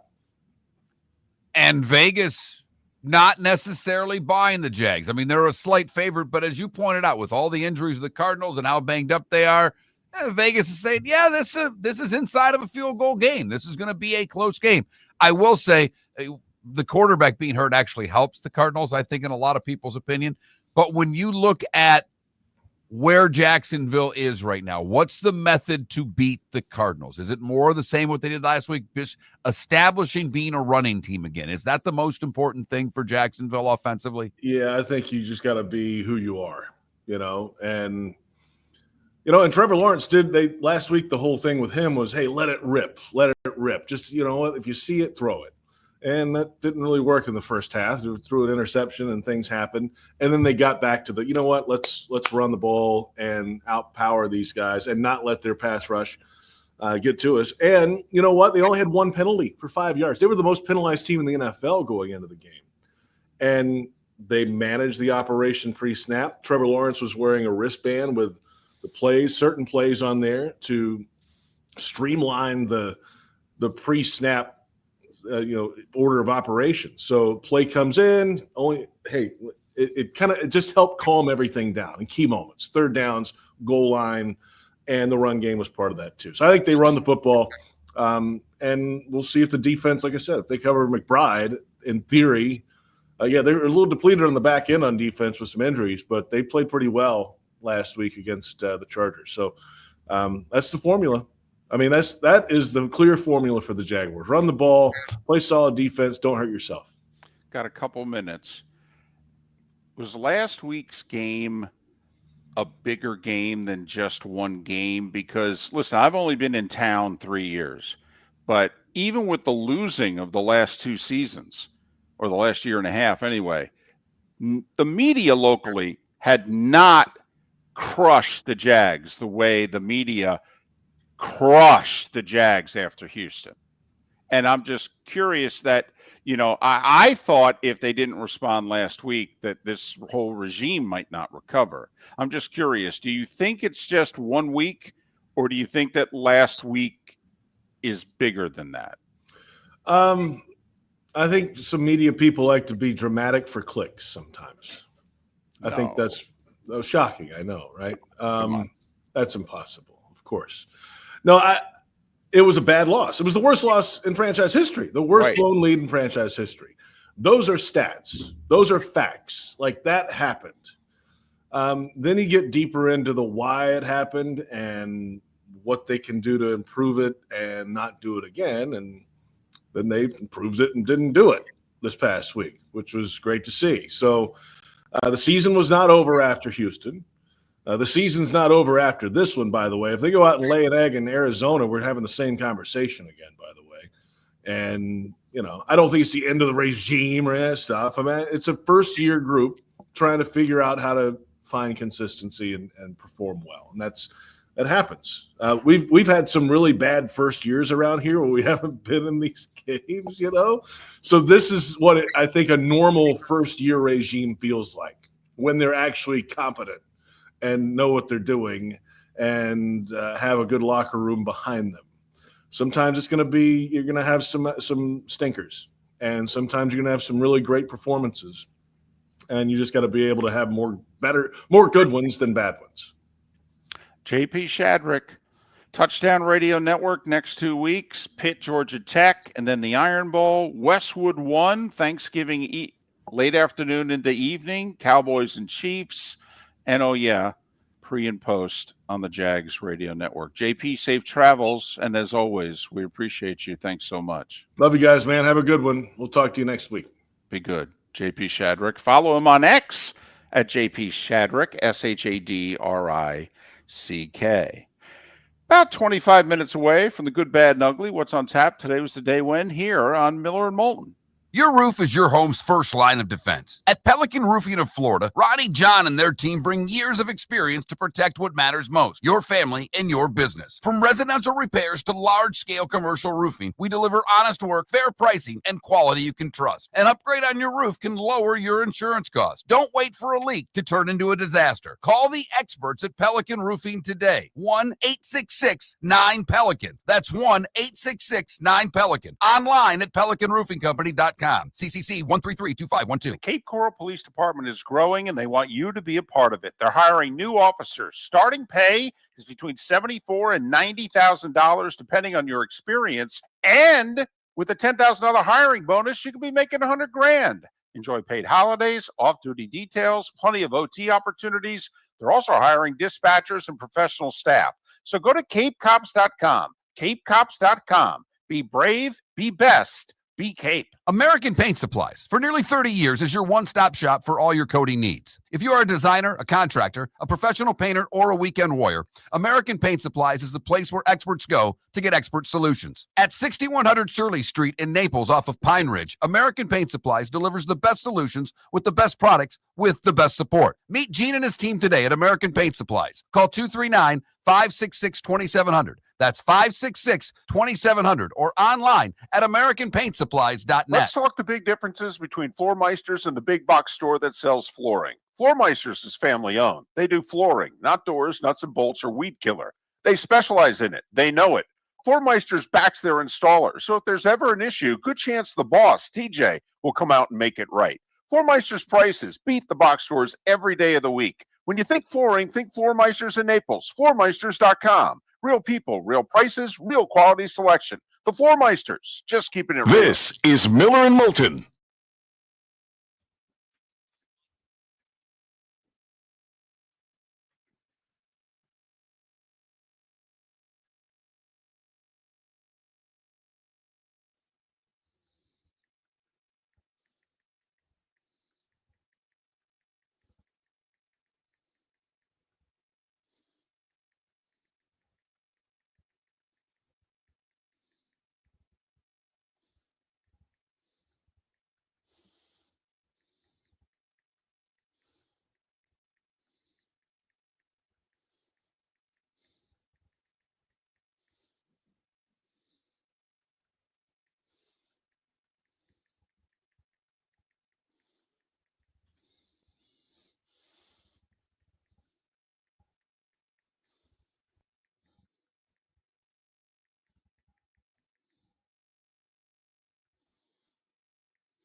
Okay, what Fox are we talking about? TV or radio?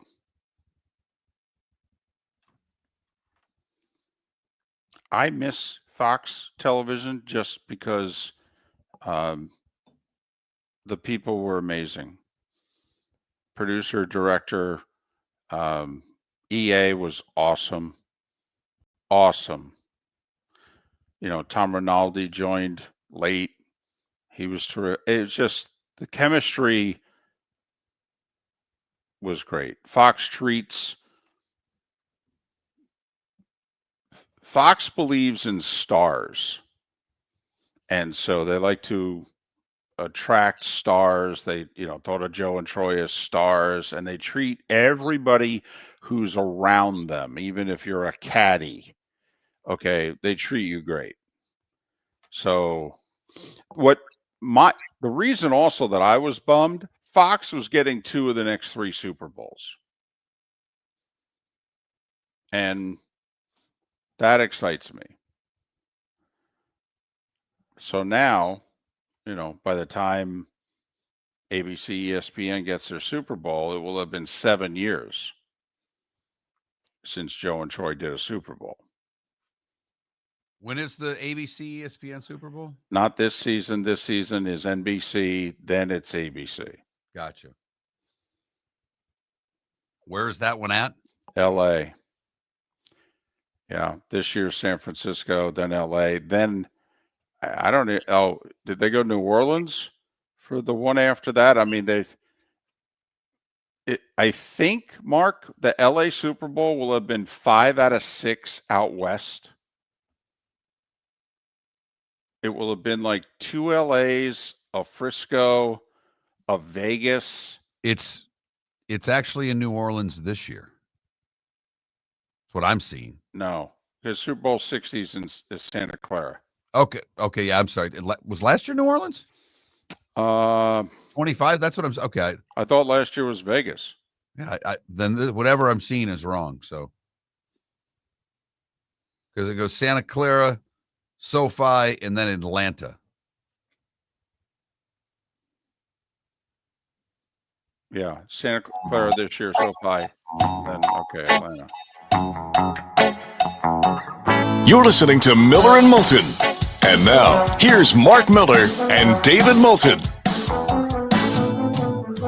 21 minutes after the hour. Not quite ready to make the turn for home, but we're approaching the turn for home. Miller and Moulton, millerandmoulton.com, Miller_Moulton on X. Lee Sterling with his picks.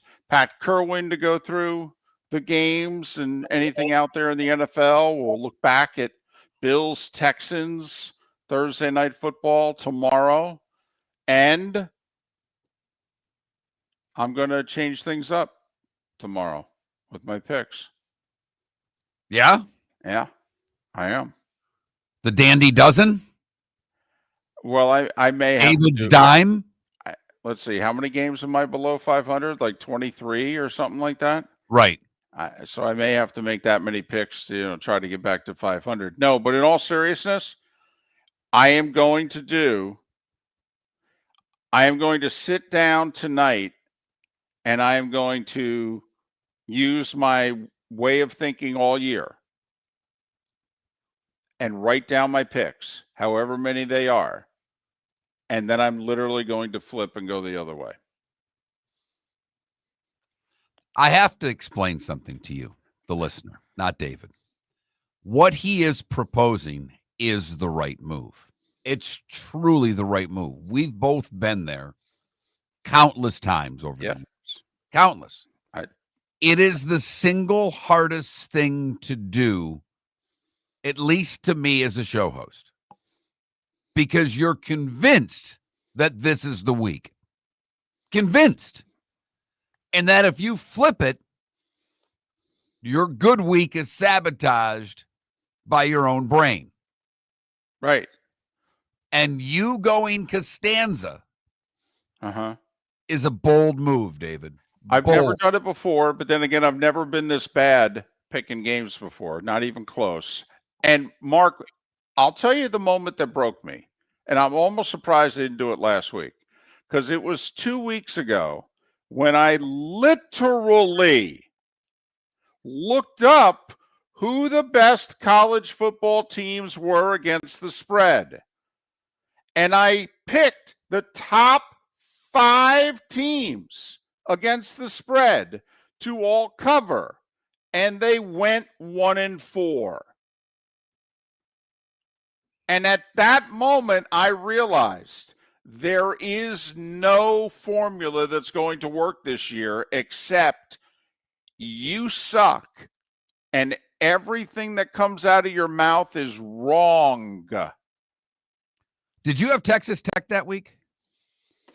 Mark, if they were a top... They're the best team in the land against the spread. Texas Tech they weren't that week. 10-1 against the spread. The Buckeyes are 8-1-1 against the spread. Correct, and they were undefeated against the spread until I took them, and that's the week they lost their first game. Utah State, North Texas, San Diego State, Western Kentucky, and Utah, all 8-2 against the spread. Yep. Actually, the only win I had that week, picking the games, was Texas Tech. They were my 1. All the others that you've mentioned were the 4. Memphis and Mississippi State, 8-3 against the spread.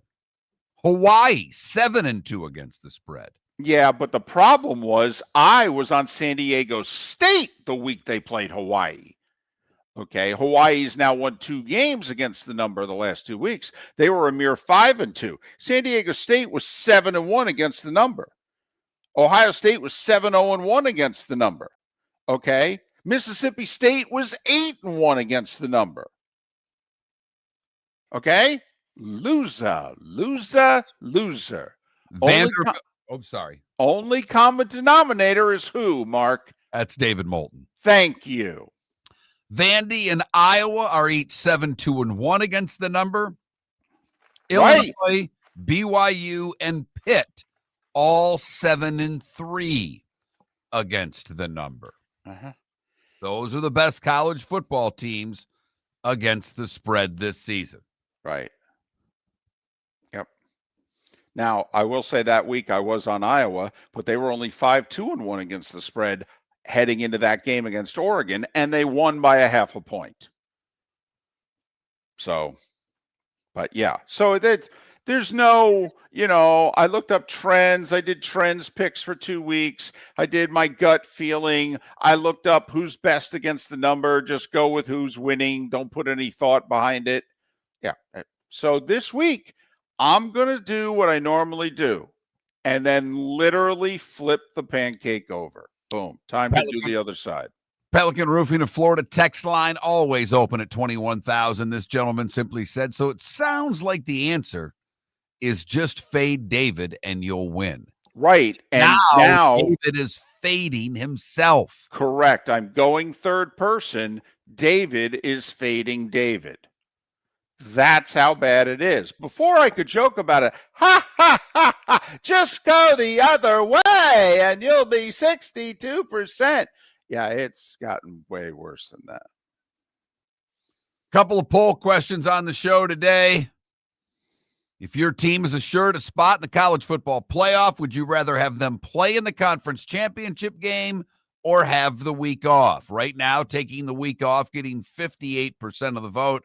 But the more important vote, the greatest city in America, Carmel, California, banned pickleball. Why is it the greatest city in America, you ask? Because it banned pickleball. That's the answer. I thought it was because of Pebble Beach, no? Are you pro pickleball or anti pickleball? And at this moment, we are in a dead heat. Ooh. That Mark Miller, the David Moulton, Miller_Moulton to vote. Okay, it's been suggested in the chat room that maybe I should go the other way in this sense. I tried it 1 week betting on the teams who were the best against the spread. Should I try this week betting against the teams that are the worst against the spread? I mean, wow.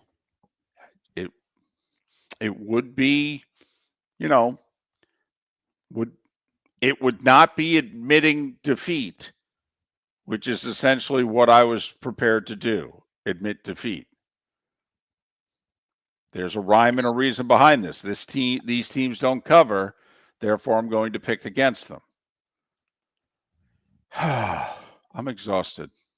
Virginia Tech 2-8 against the spread. Baylor 2-8 against the spread.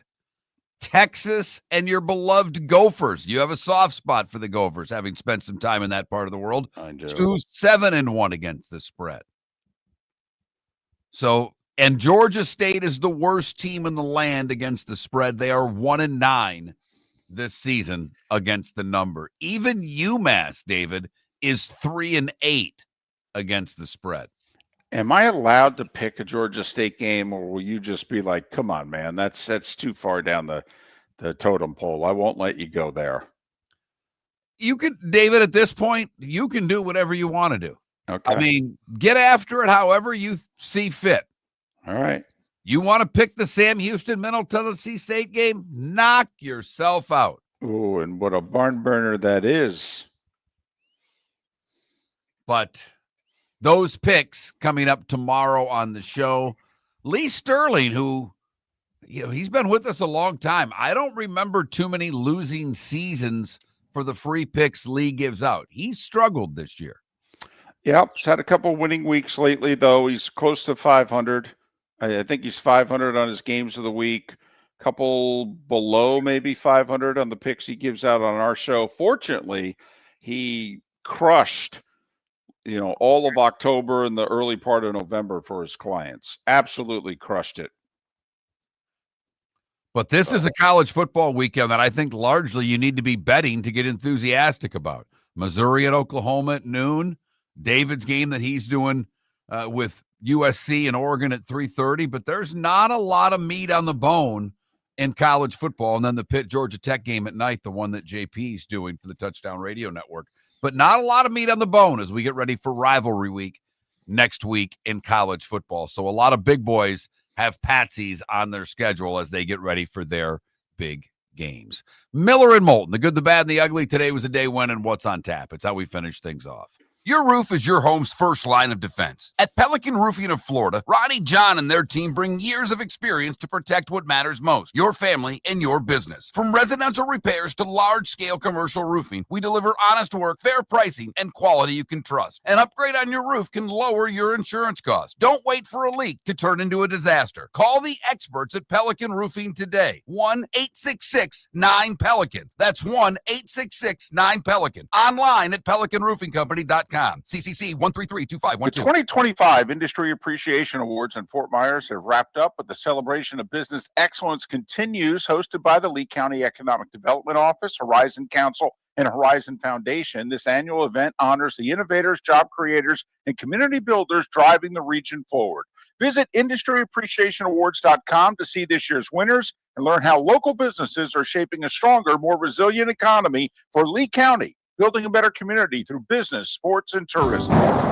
Got a cracked window or foggy glass? Don't wait for the next storm to make it worse. Your local Glass Doctor Home and Business is just down the road and ready to help. From leaky frames to shattered panes, we've got the tools and the know-how to get your home or business storm ready. With flexible scheduling and our done right promise, you'll be in good hands. So before or after the weather hits, call your neighbors at Glass Doctor. Glass Doctor, Glass Doctor.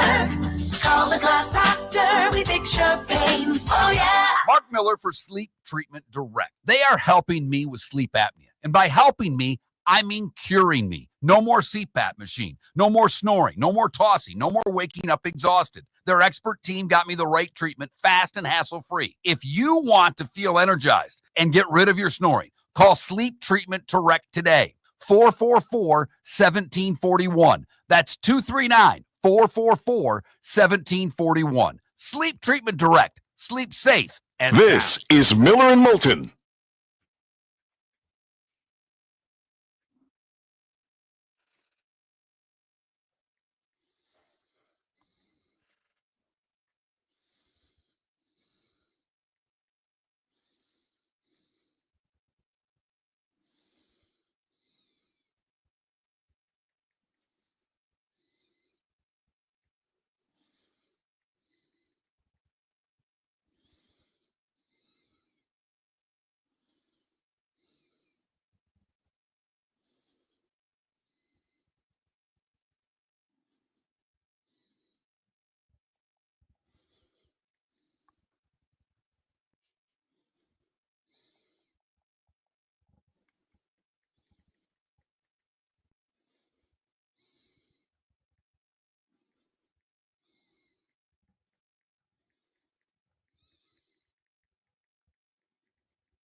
Well, good morning. And enjoy your trip there in Dahab. Wow.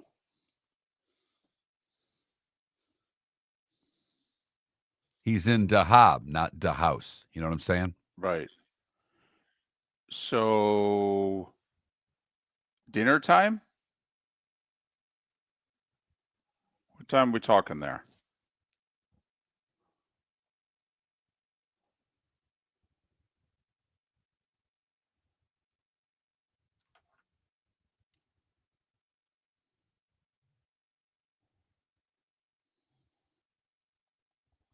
It's a Bohemian beach town on the southeast coast of Egypt's Sinai Peninsula. Look at that.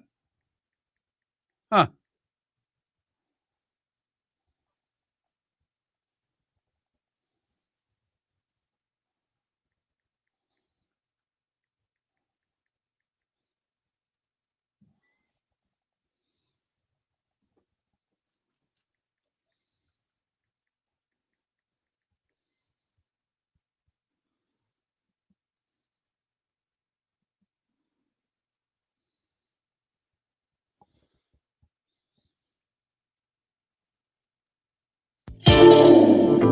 Welcome to the bonus hour, brought to you by Jason and Todd at the Diamond District. And now, here's Mark Miller and David Moulton.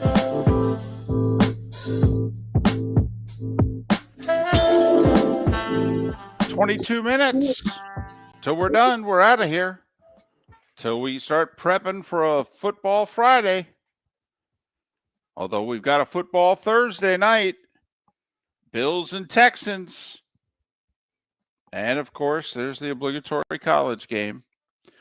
So it's next Wednesday, right? The day before Thanksgiving, that this 49-day stretch of at least one football game every day ends, right? I believe we have a game Tuesday of next week, but nothing on Wednesday of next week. So we're like 42, 43 days in to this continuous football stretch. So many games not worth watching during this stretch. True. But I'd like to hear from someone that watched at least a quarter of football every night during this. Like, that means you watched Maction, some of it. I'm not one of those guys. The MAC used to be a pretty good group of six conference. It's now, if not the worst, the second worst conference in college football. Yep. I mean, population shift, I get it. Understand the reasons why. But they used to play some sneaky good football up there. They really don't anymore. No, the portal also has killed them. I mean, now if there's somebody who's developing, they're grabbed by the upper echelon group, and plus financially, there's no one in the MAC that's pulling a Texas Tech. There's no one in the MAC that's like, oh no, we'll pay. No, they just can't. No, I've got a buddy whose kid's a senior, and he committed to Grand Valley, which is an FCS school. And he is now getting a few MAC offers. I'm like, I think your kid's going to the right place. They draw at Grand Valley. They sell out games. They're into it there. He can transfer just as easily out of that school as he can a bad MAC school. So I just, it's too bad. I mean, at one time, that was a really fun conference. And now it's just known for Maction on Tuesday and Wednesday nights in November. Yep. It's that time again, nearing the end, but not quite there yet. Here's Mark Miller with Today Was the Day When. David, we start in 1789 when your home state, New Jersey, is the first state to ratify the Bill of Rights. Let's go, Jersey. The Tour de France was created today in 1902. Today in 1931, Rolls-Royce acquired Bentley Motors. That's a good pickup right there. That's a good free agent pickup, David. Today in 1942, and I wish they'd do it again now, the NHL abolishes regular season overtime until World War II is over. I'm fine with them just ending games with a tie instead of 3-on-3 and then a shootout. Yeah, I am too. It'll never happen, but I'm all for it. Today in 45, the Nuremberg war trials began. 1955, another pretty big trade. This one by Sun Records. Sam Phillips sells Elvis to RCA for $35,000. That's kind of like Ruth being sold to the Yankees. It is. I will say Presley had 1 year left on his contract. Phillips invested the money in a local hotel chain called the Holiday Inn. Made him more money than he ever did in anything in music. Jim Henson and his wife Jane established Muppets Inc. today in 1958. Today in 73, Who drummer Keith Moon passes out at his drum kit while in concert. The Who pull a fan from the audience to take over for the rest of the show. Today in 76, George Harrison joined Paul Simon on SNL to perform a couple of songs.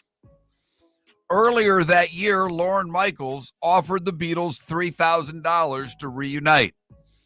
In the opening sketch, Harrison is arguing with Lorne Michael over how much of that money he should get. Today in 1977, Walter Payton runs for an NFL record 275 yards. 1982, Cal Stanford. The band is on the field. You know, Elway has never talked about it. I know. Refuses. And I think it's ridiculous in 2025. I'm serious. Come on. At some point, don't you have to give your opinion on that, please? Also today in 82, 7-year-old Drew Barrymore was the host of Saturday Night Live. Josh Groban released his debut album today in 2001. And today in 2017, the Georgia Dome was destroyed in a controlled implosion. But my favorite part of that was the local news that was set up at the World Congress Center in Atlanta to shoot the Georgia Dome being imploded. And as it was imploded, a box truck pulled directly in front of the camera and stopped, and they got nothing. Correct. Nothing. Kennesaw Mountain Landis, RFK, Dwayne Allman, and Fife Dog from A Tribe Called Quest would have all celebrated birthdays today. Joe Biden's 83, but does he know it? Louis Dampier is 81. Joe Walsh, 78. Bo Derek, 69. Mike D from the Beastie Boys is 60. Carlos Boozer, 44. Rapper Future, 42. And Tariq Skubal is 29 years old today. What did I miss, David? Is it going to bother you when Skubal leaves or is traded? No. Bother me? Yeah, it's going to stink, but it's going to happen. Okay. Boris isn't going to let him re-sign ahead of time, so I mean, I would trade him because they're not going to be able to re-sign him. Now, reportedly, they're only about 200 to 250 million apart. I mean, you know, they could work on that any day now and get it done. Right. 4 games in the NBA. The Magic are home, 7:00, hosting the Clippers. 12 games in the NHL. Both the Panthers and Lightning are home. Panthers hosting New Jersey. Lightning getting Connor McDavid and the Oilers. Interesting. Nothing nationally televised by NBA or NHL tonight. No Turner. I mean, streaming on ESPN for the hockey and maybe a little NBA TV, but nothing nationally televised. College football, Louisiana at Arkansas State, excuse me. Louisiana at Arkansas State, 7:30 on ESPN. Arkansas State trying to be bowl eligible. They're a 2.5-point favorite at home. Thursday night football, Bills and Texans, 8:15, Amazon Prime. Bills favored by 6. Time to see life a little bit differently. Here's Mark Miller with the good, the bad, and the ugly. What you got, Mark? So normally we do this before I did that. Jumped the gun a little bit there, didn't you, Moulton? Yeah, I did. You'd had enough of me today, apparently. No, maybe you're pro pickleball. Maybe you are. No, I'm not. But I am. See, I'm fasting. I have like a whole day at the doctor today, and I'm fasting, and I'm already weak and struggling. So yeah, I fell down on you. My bad. For the good, we go to Oxford, Ohio, where a turkey saved the day. It's made its way to social media with 3.5 million views and counting. But a dog was about to attack a duck and some chickens. And a turkey stepped in front of the attack. He took a bite by the dog, was taken to the Oxford Veterinary Hospital, where the veterinarian was able to save the bird. Thomas is back home on the farm with his girlfriend, Gamora. Thomas and Gamora. For the bad, we go to FGCU. What? Where Brady Height was arrested this week after he decided it would be fun to take a pumpkin and drop it off the top level of a campus parking garage onto a vehicle below. He caused more than $3,000 damage to the vehicle and has been arrested. And finally, the ugly. We go to Charlotte County, where in Inglewood, Anthony Caruana had his car at Lemon Bay Auto, and apparently it wasn't fixed properly. He reached into his car while arguing with the owner to grab a cigarette, and the owner attacked him with a lead pipe. Frederick Campy was arrested for aggravated assault with a deadly weapon after attacking a customer with a lead pipe. So apparently, it was Campy in the garage with a lead pipe. That's for yesterday's Clues fans. And that is the good, the bad, and the ugly on today, Thursday, November 20th, here on Miller and Moulton.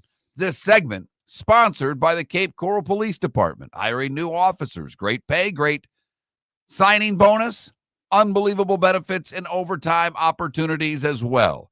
That and other jobs. You can get all the information. Where can they get it, David? CapeCops.com. CapeCops.com. There you go. Since we already know what's on tap tonight. Yep. No, sorry. If Houston had C.J. Stroud, I'd pick the Texans tonight. I would. The Bills are already done with Keon Coleman. Apparently, he's not playing tonight either. He got benched last week after missing a meeting. Looks as if he'll be inactive again tonight, according to reports. That's going to be a short career. Yeah. Yep. And you start to look back in recent years, and the Bills have had way too many draft misses. You wonder why it is the Bills are lacking in certain areas. They've missed on too many picks in the last handful of years in the draft. And they went up to get Coleman. They traded back to get him when they did. And this is going to be another bust. And Bills fans have kind of known it all year. You and I both have different friends in our life that are Bills fans. They were done with this guy long before he was benched. To me, what will be interesting, can Houston run at all? The Texans do not have a running game, but you can run on Buffalo. You can. Miami did it. Tampa did it. You know, it shows the weakness of the Chiefs running game that they didn't really. Okay, but, you know, the Texans, they don't have a top-notch back. They don't have a running game because I think the Texans defense can, put it this way, Mark, their corners can certainly cover the Bills receivers. Absolutely. Can they stop the Buffalo running game? And I think if they gear up to stop Cook, which I have to believe the Texans are going to do, I just wonder if the Texans have more of a puncher shot in this game than most people think. I would actually take the points. I'm getting 6. I may get 6.5 by kickoff. I think I'd take the points tonight. I'd take the under is where I would go if I were to bet this game. I would take the Texans if it wasn't for Mills playing quarterback. His record as a starter is awful, and I don't see Buffalo losing to him. I don't see Houston pulling off what they did against Jacksonville against the Bills, although the Bills' defense is vulnerable. So you could see where there could be some points there as well. But I like the Bills tonight. I would take Houston if it wasn't for the quarterback situation. And but you mentioned, when you're doing what's on tap, there's some good hockey tonight. Yeah. Oh, no. Excellent hockey tonight. There's some really good hockey. Football Friday edition tomorrow. That means Pat Kerwin. And we'll talk some picks with Lee Sterling. Have a great rest of your day. At the Diamond District, we know what you want. Experience wall-to-wall diamonds during our diamond event, November 21st through 23rd. This is our biggest event of the year, featuring an expanded collection of GIA certified diamonds, designer jewelry, and exclusive collections from Takori. This is the perfect time to start your holiday shopping. More diamonds, more choices. November 21st through 23rd, only at the Diamond District. At the Diamond District. Football season is back, and celebrate your game day with Jimmy the Beef Guy. We're talking tender, juicy Chicago beef sandwiches. Whether your party's for 10, 100, or 200, bring game day to your house with Jimmy the Beef Guy. The catering packages come with the beef, the gravy, the peppers, the bread, everything you need. 2 convenient locations, Fort Myers and Bonita Springs. Skip the ordinary and bring the beef. Jimmy the Beef Guy, Chicago flavor, Southwest Florida style. Call today or visit jimmythebeefguy.com. Tell him Miller and Moulton sent Let's talk the big differences between Floor Meisters and the big box store that sells flooring. Floor Meisters is family owned. They do flooring, not doors, nuts and bolts, or weed killer. They specialize in it. They know it. Floor Meisters backs their installer, so if there's ever an issue, good chance the boss, TJ, will come out and make it right. Floor Meisters prices beat the box stores every day of the week. When you think flooring, think Floor Meisters in Naples. Floormeisters.com. Real people, real prices, real quality selection. The Floor Meisters, just keeping it real. American Paint Supplies, for nearly 30 years, is your one-stop shop for all your coating needs. If you are a designer, a contractor, a professional painter, or a weekend warrior, American Paint Supplies is the place where experts go to get expert solutions. At 6100 Shirley Street in Naples off of Pine Ridge, American Paint Supplies delivers the best solutions with the best products with the best support. Meet Gene and his team today at American Paint Supplies. Call 239-566-2700. That's 566-2700 or online at AmericanPaintSupplies.net. This year during Thanksgiving week, Fort Myers takes the national stage, hosting not one but 2 elite women's college basketball tournaments, the Fort Myers Tip-Off and Coconut Hoops, both featuring Power 4 teams and nationally ranked programs. Few places in the country can showcase this level of talent. We're proud that Fort Myers is one of them. Don't miss your chance for tickets. Go to visitfortmyers.com/basketball.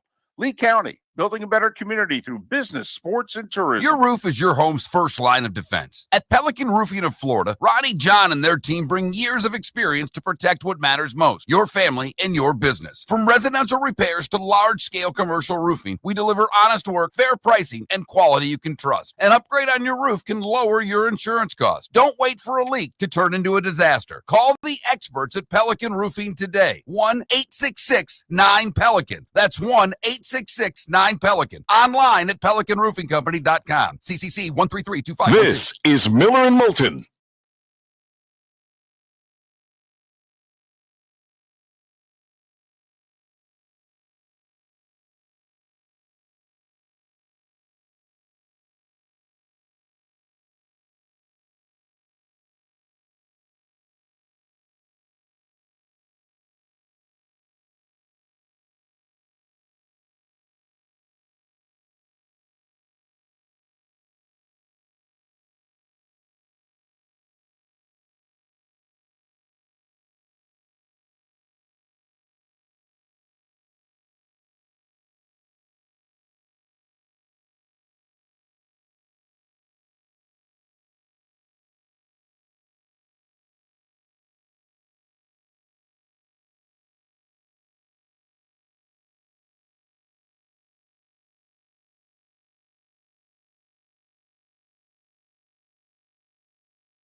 You've been listening to the best of Miller and Moulton. Hope you had a great Thanksgiving weekend. We'll be back Monday morning, 6 a.m. Miller and Moulton, millerandmoulton.com. Thanks so much for listening.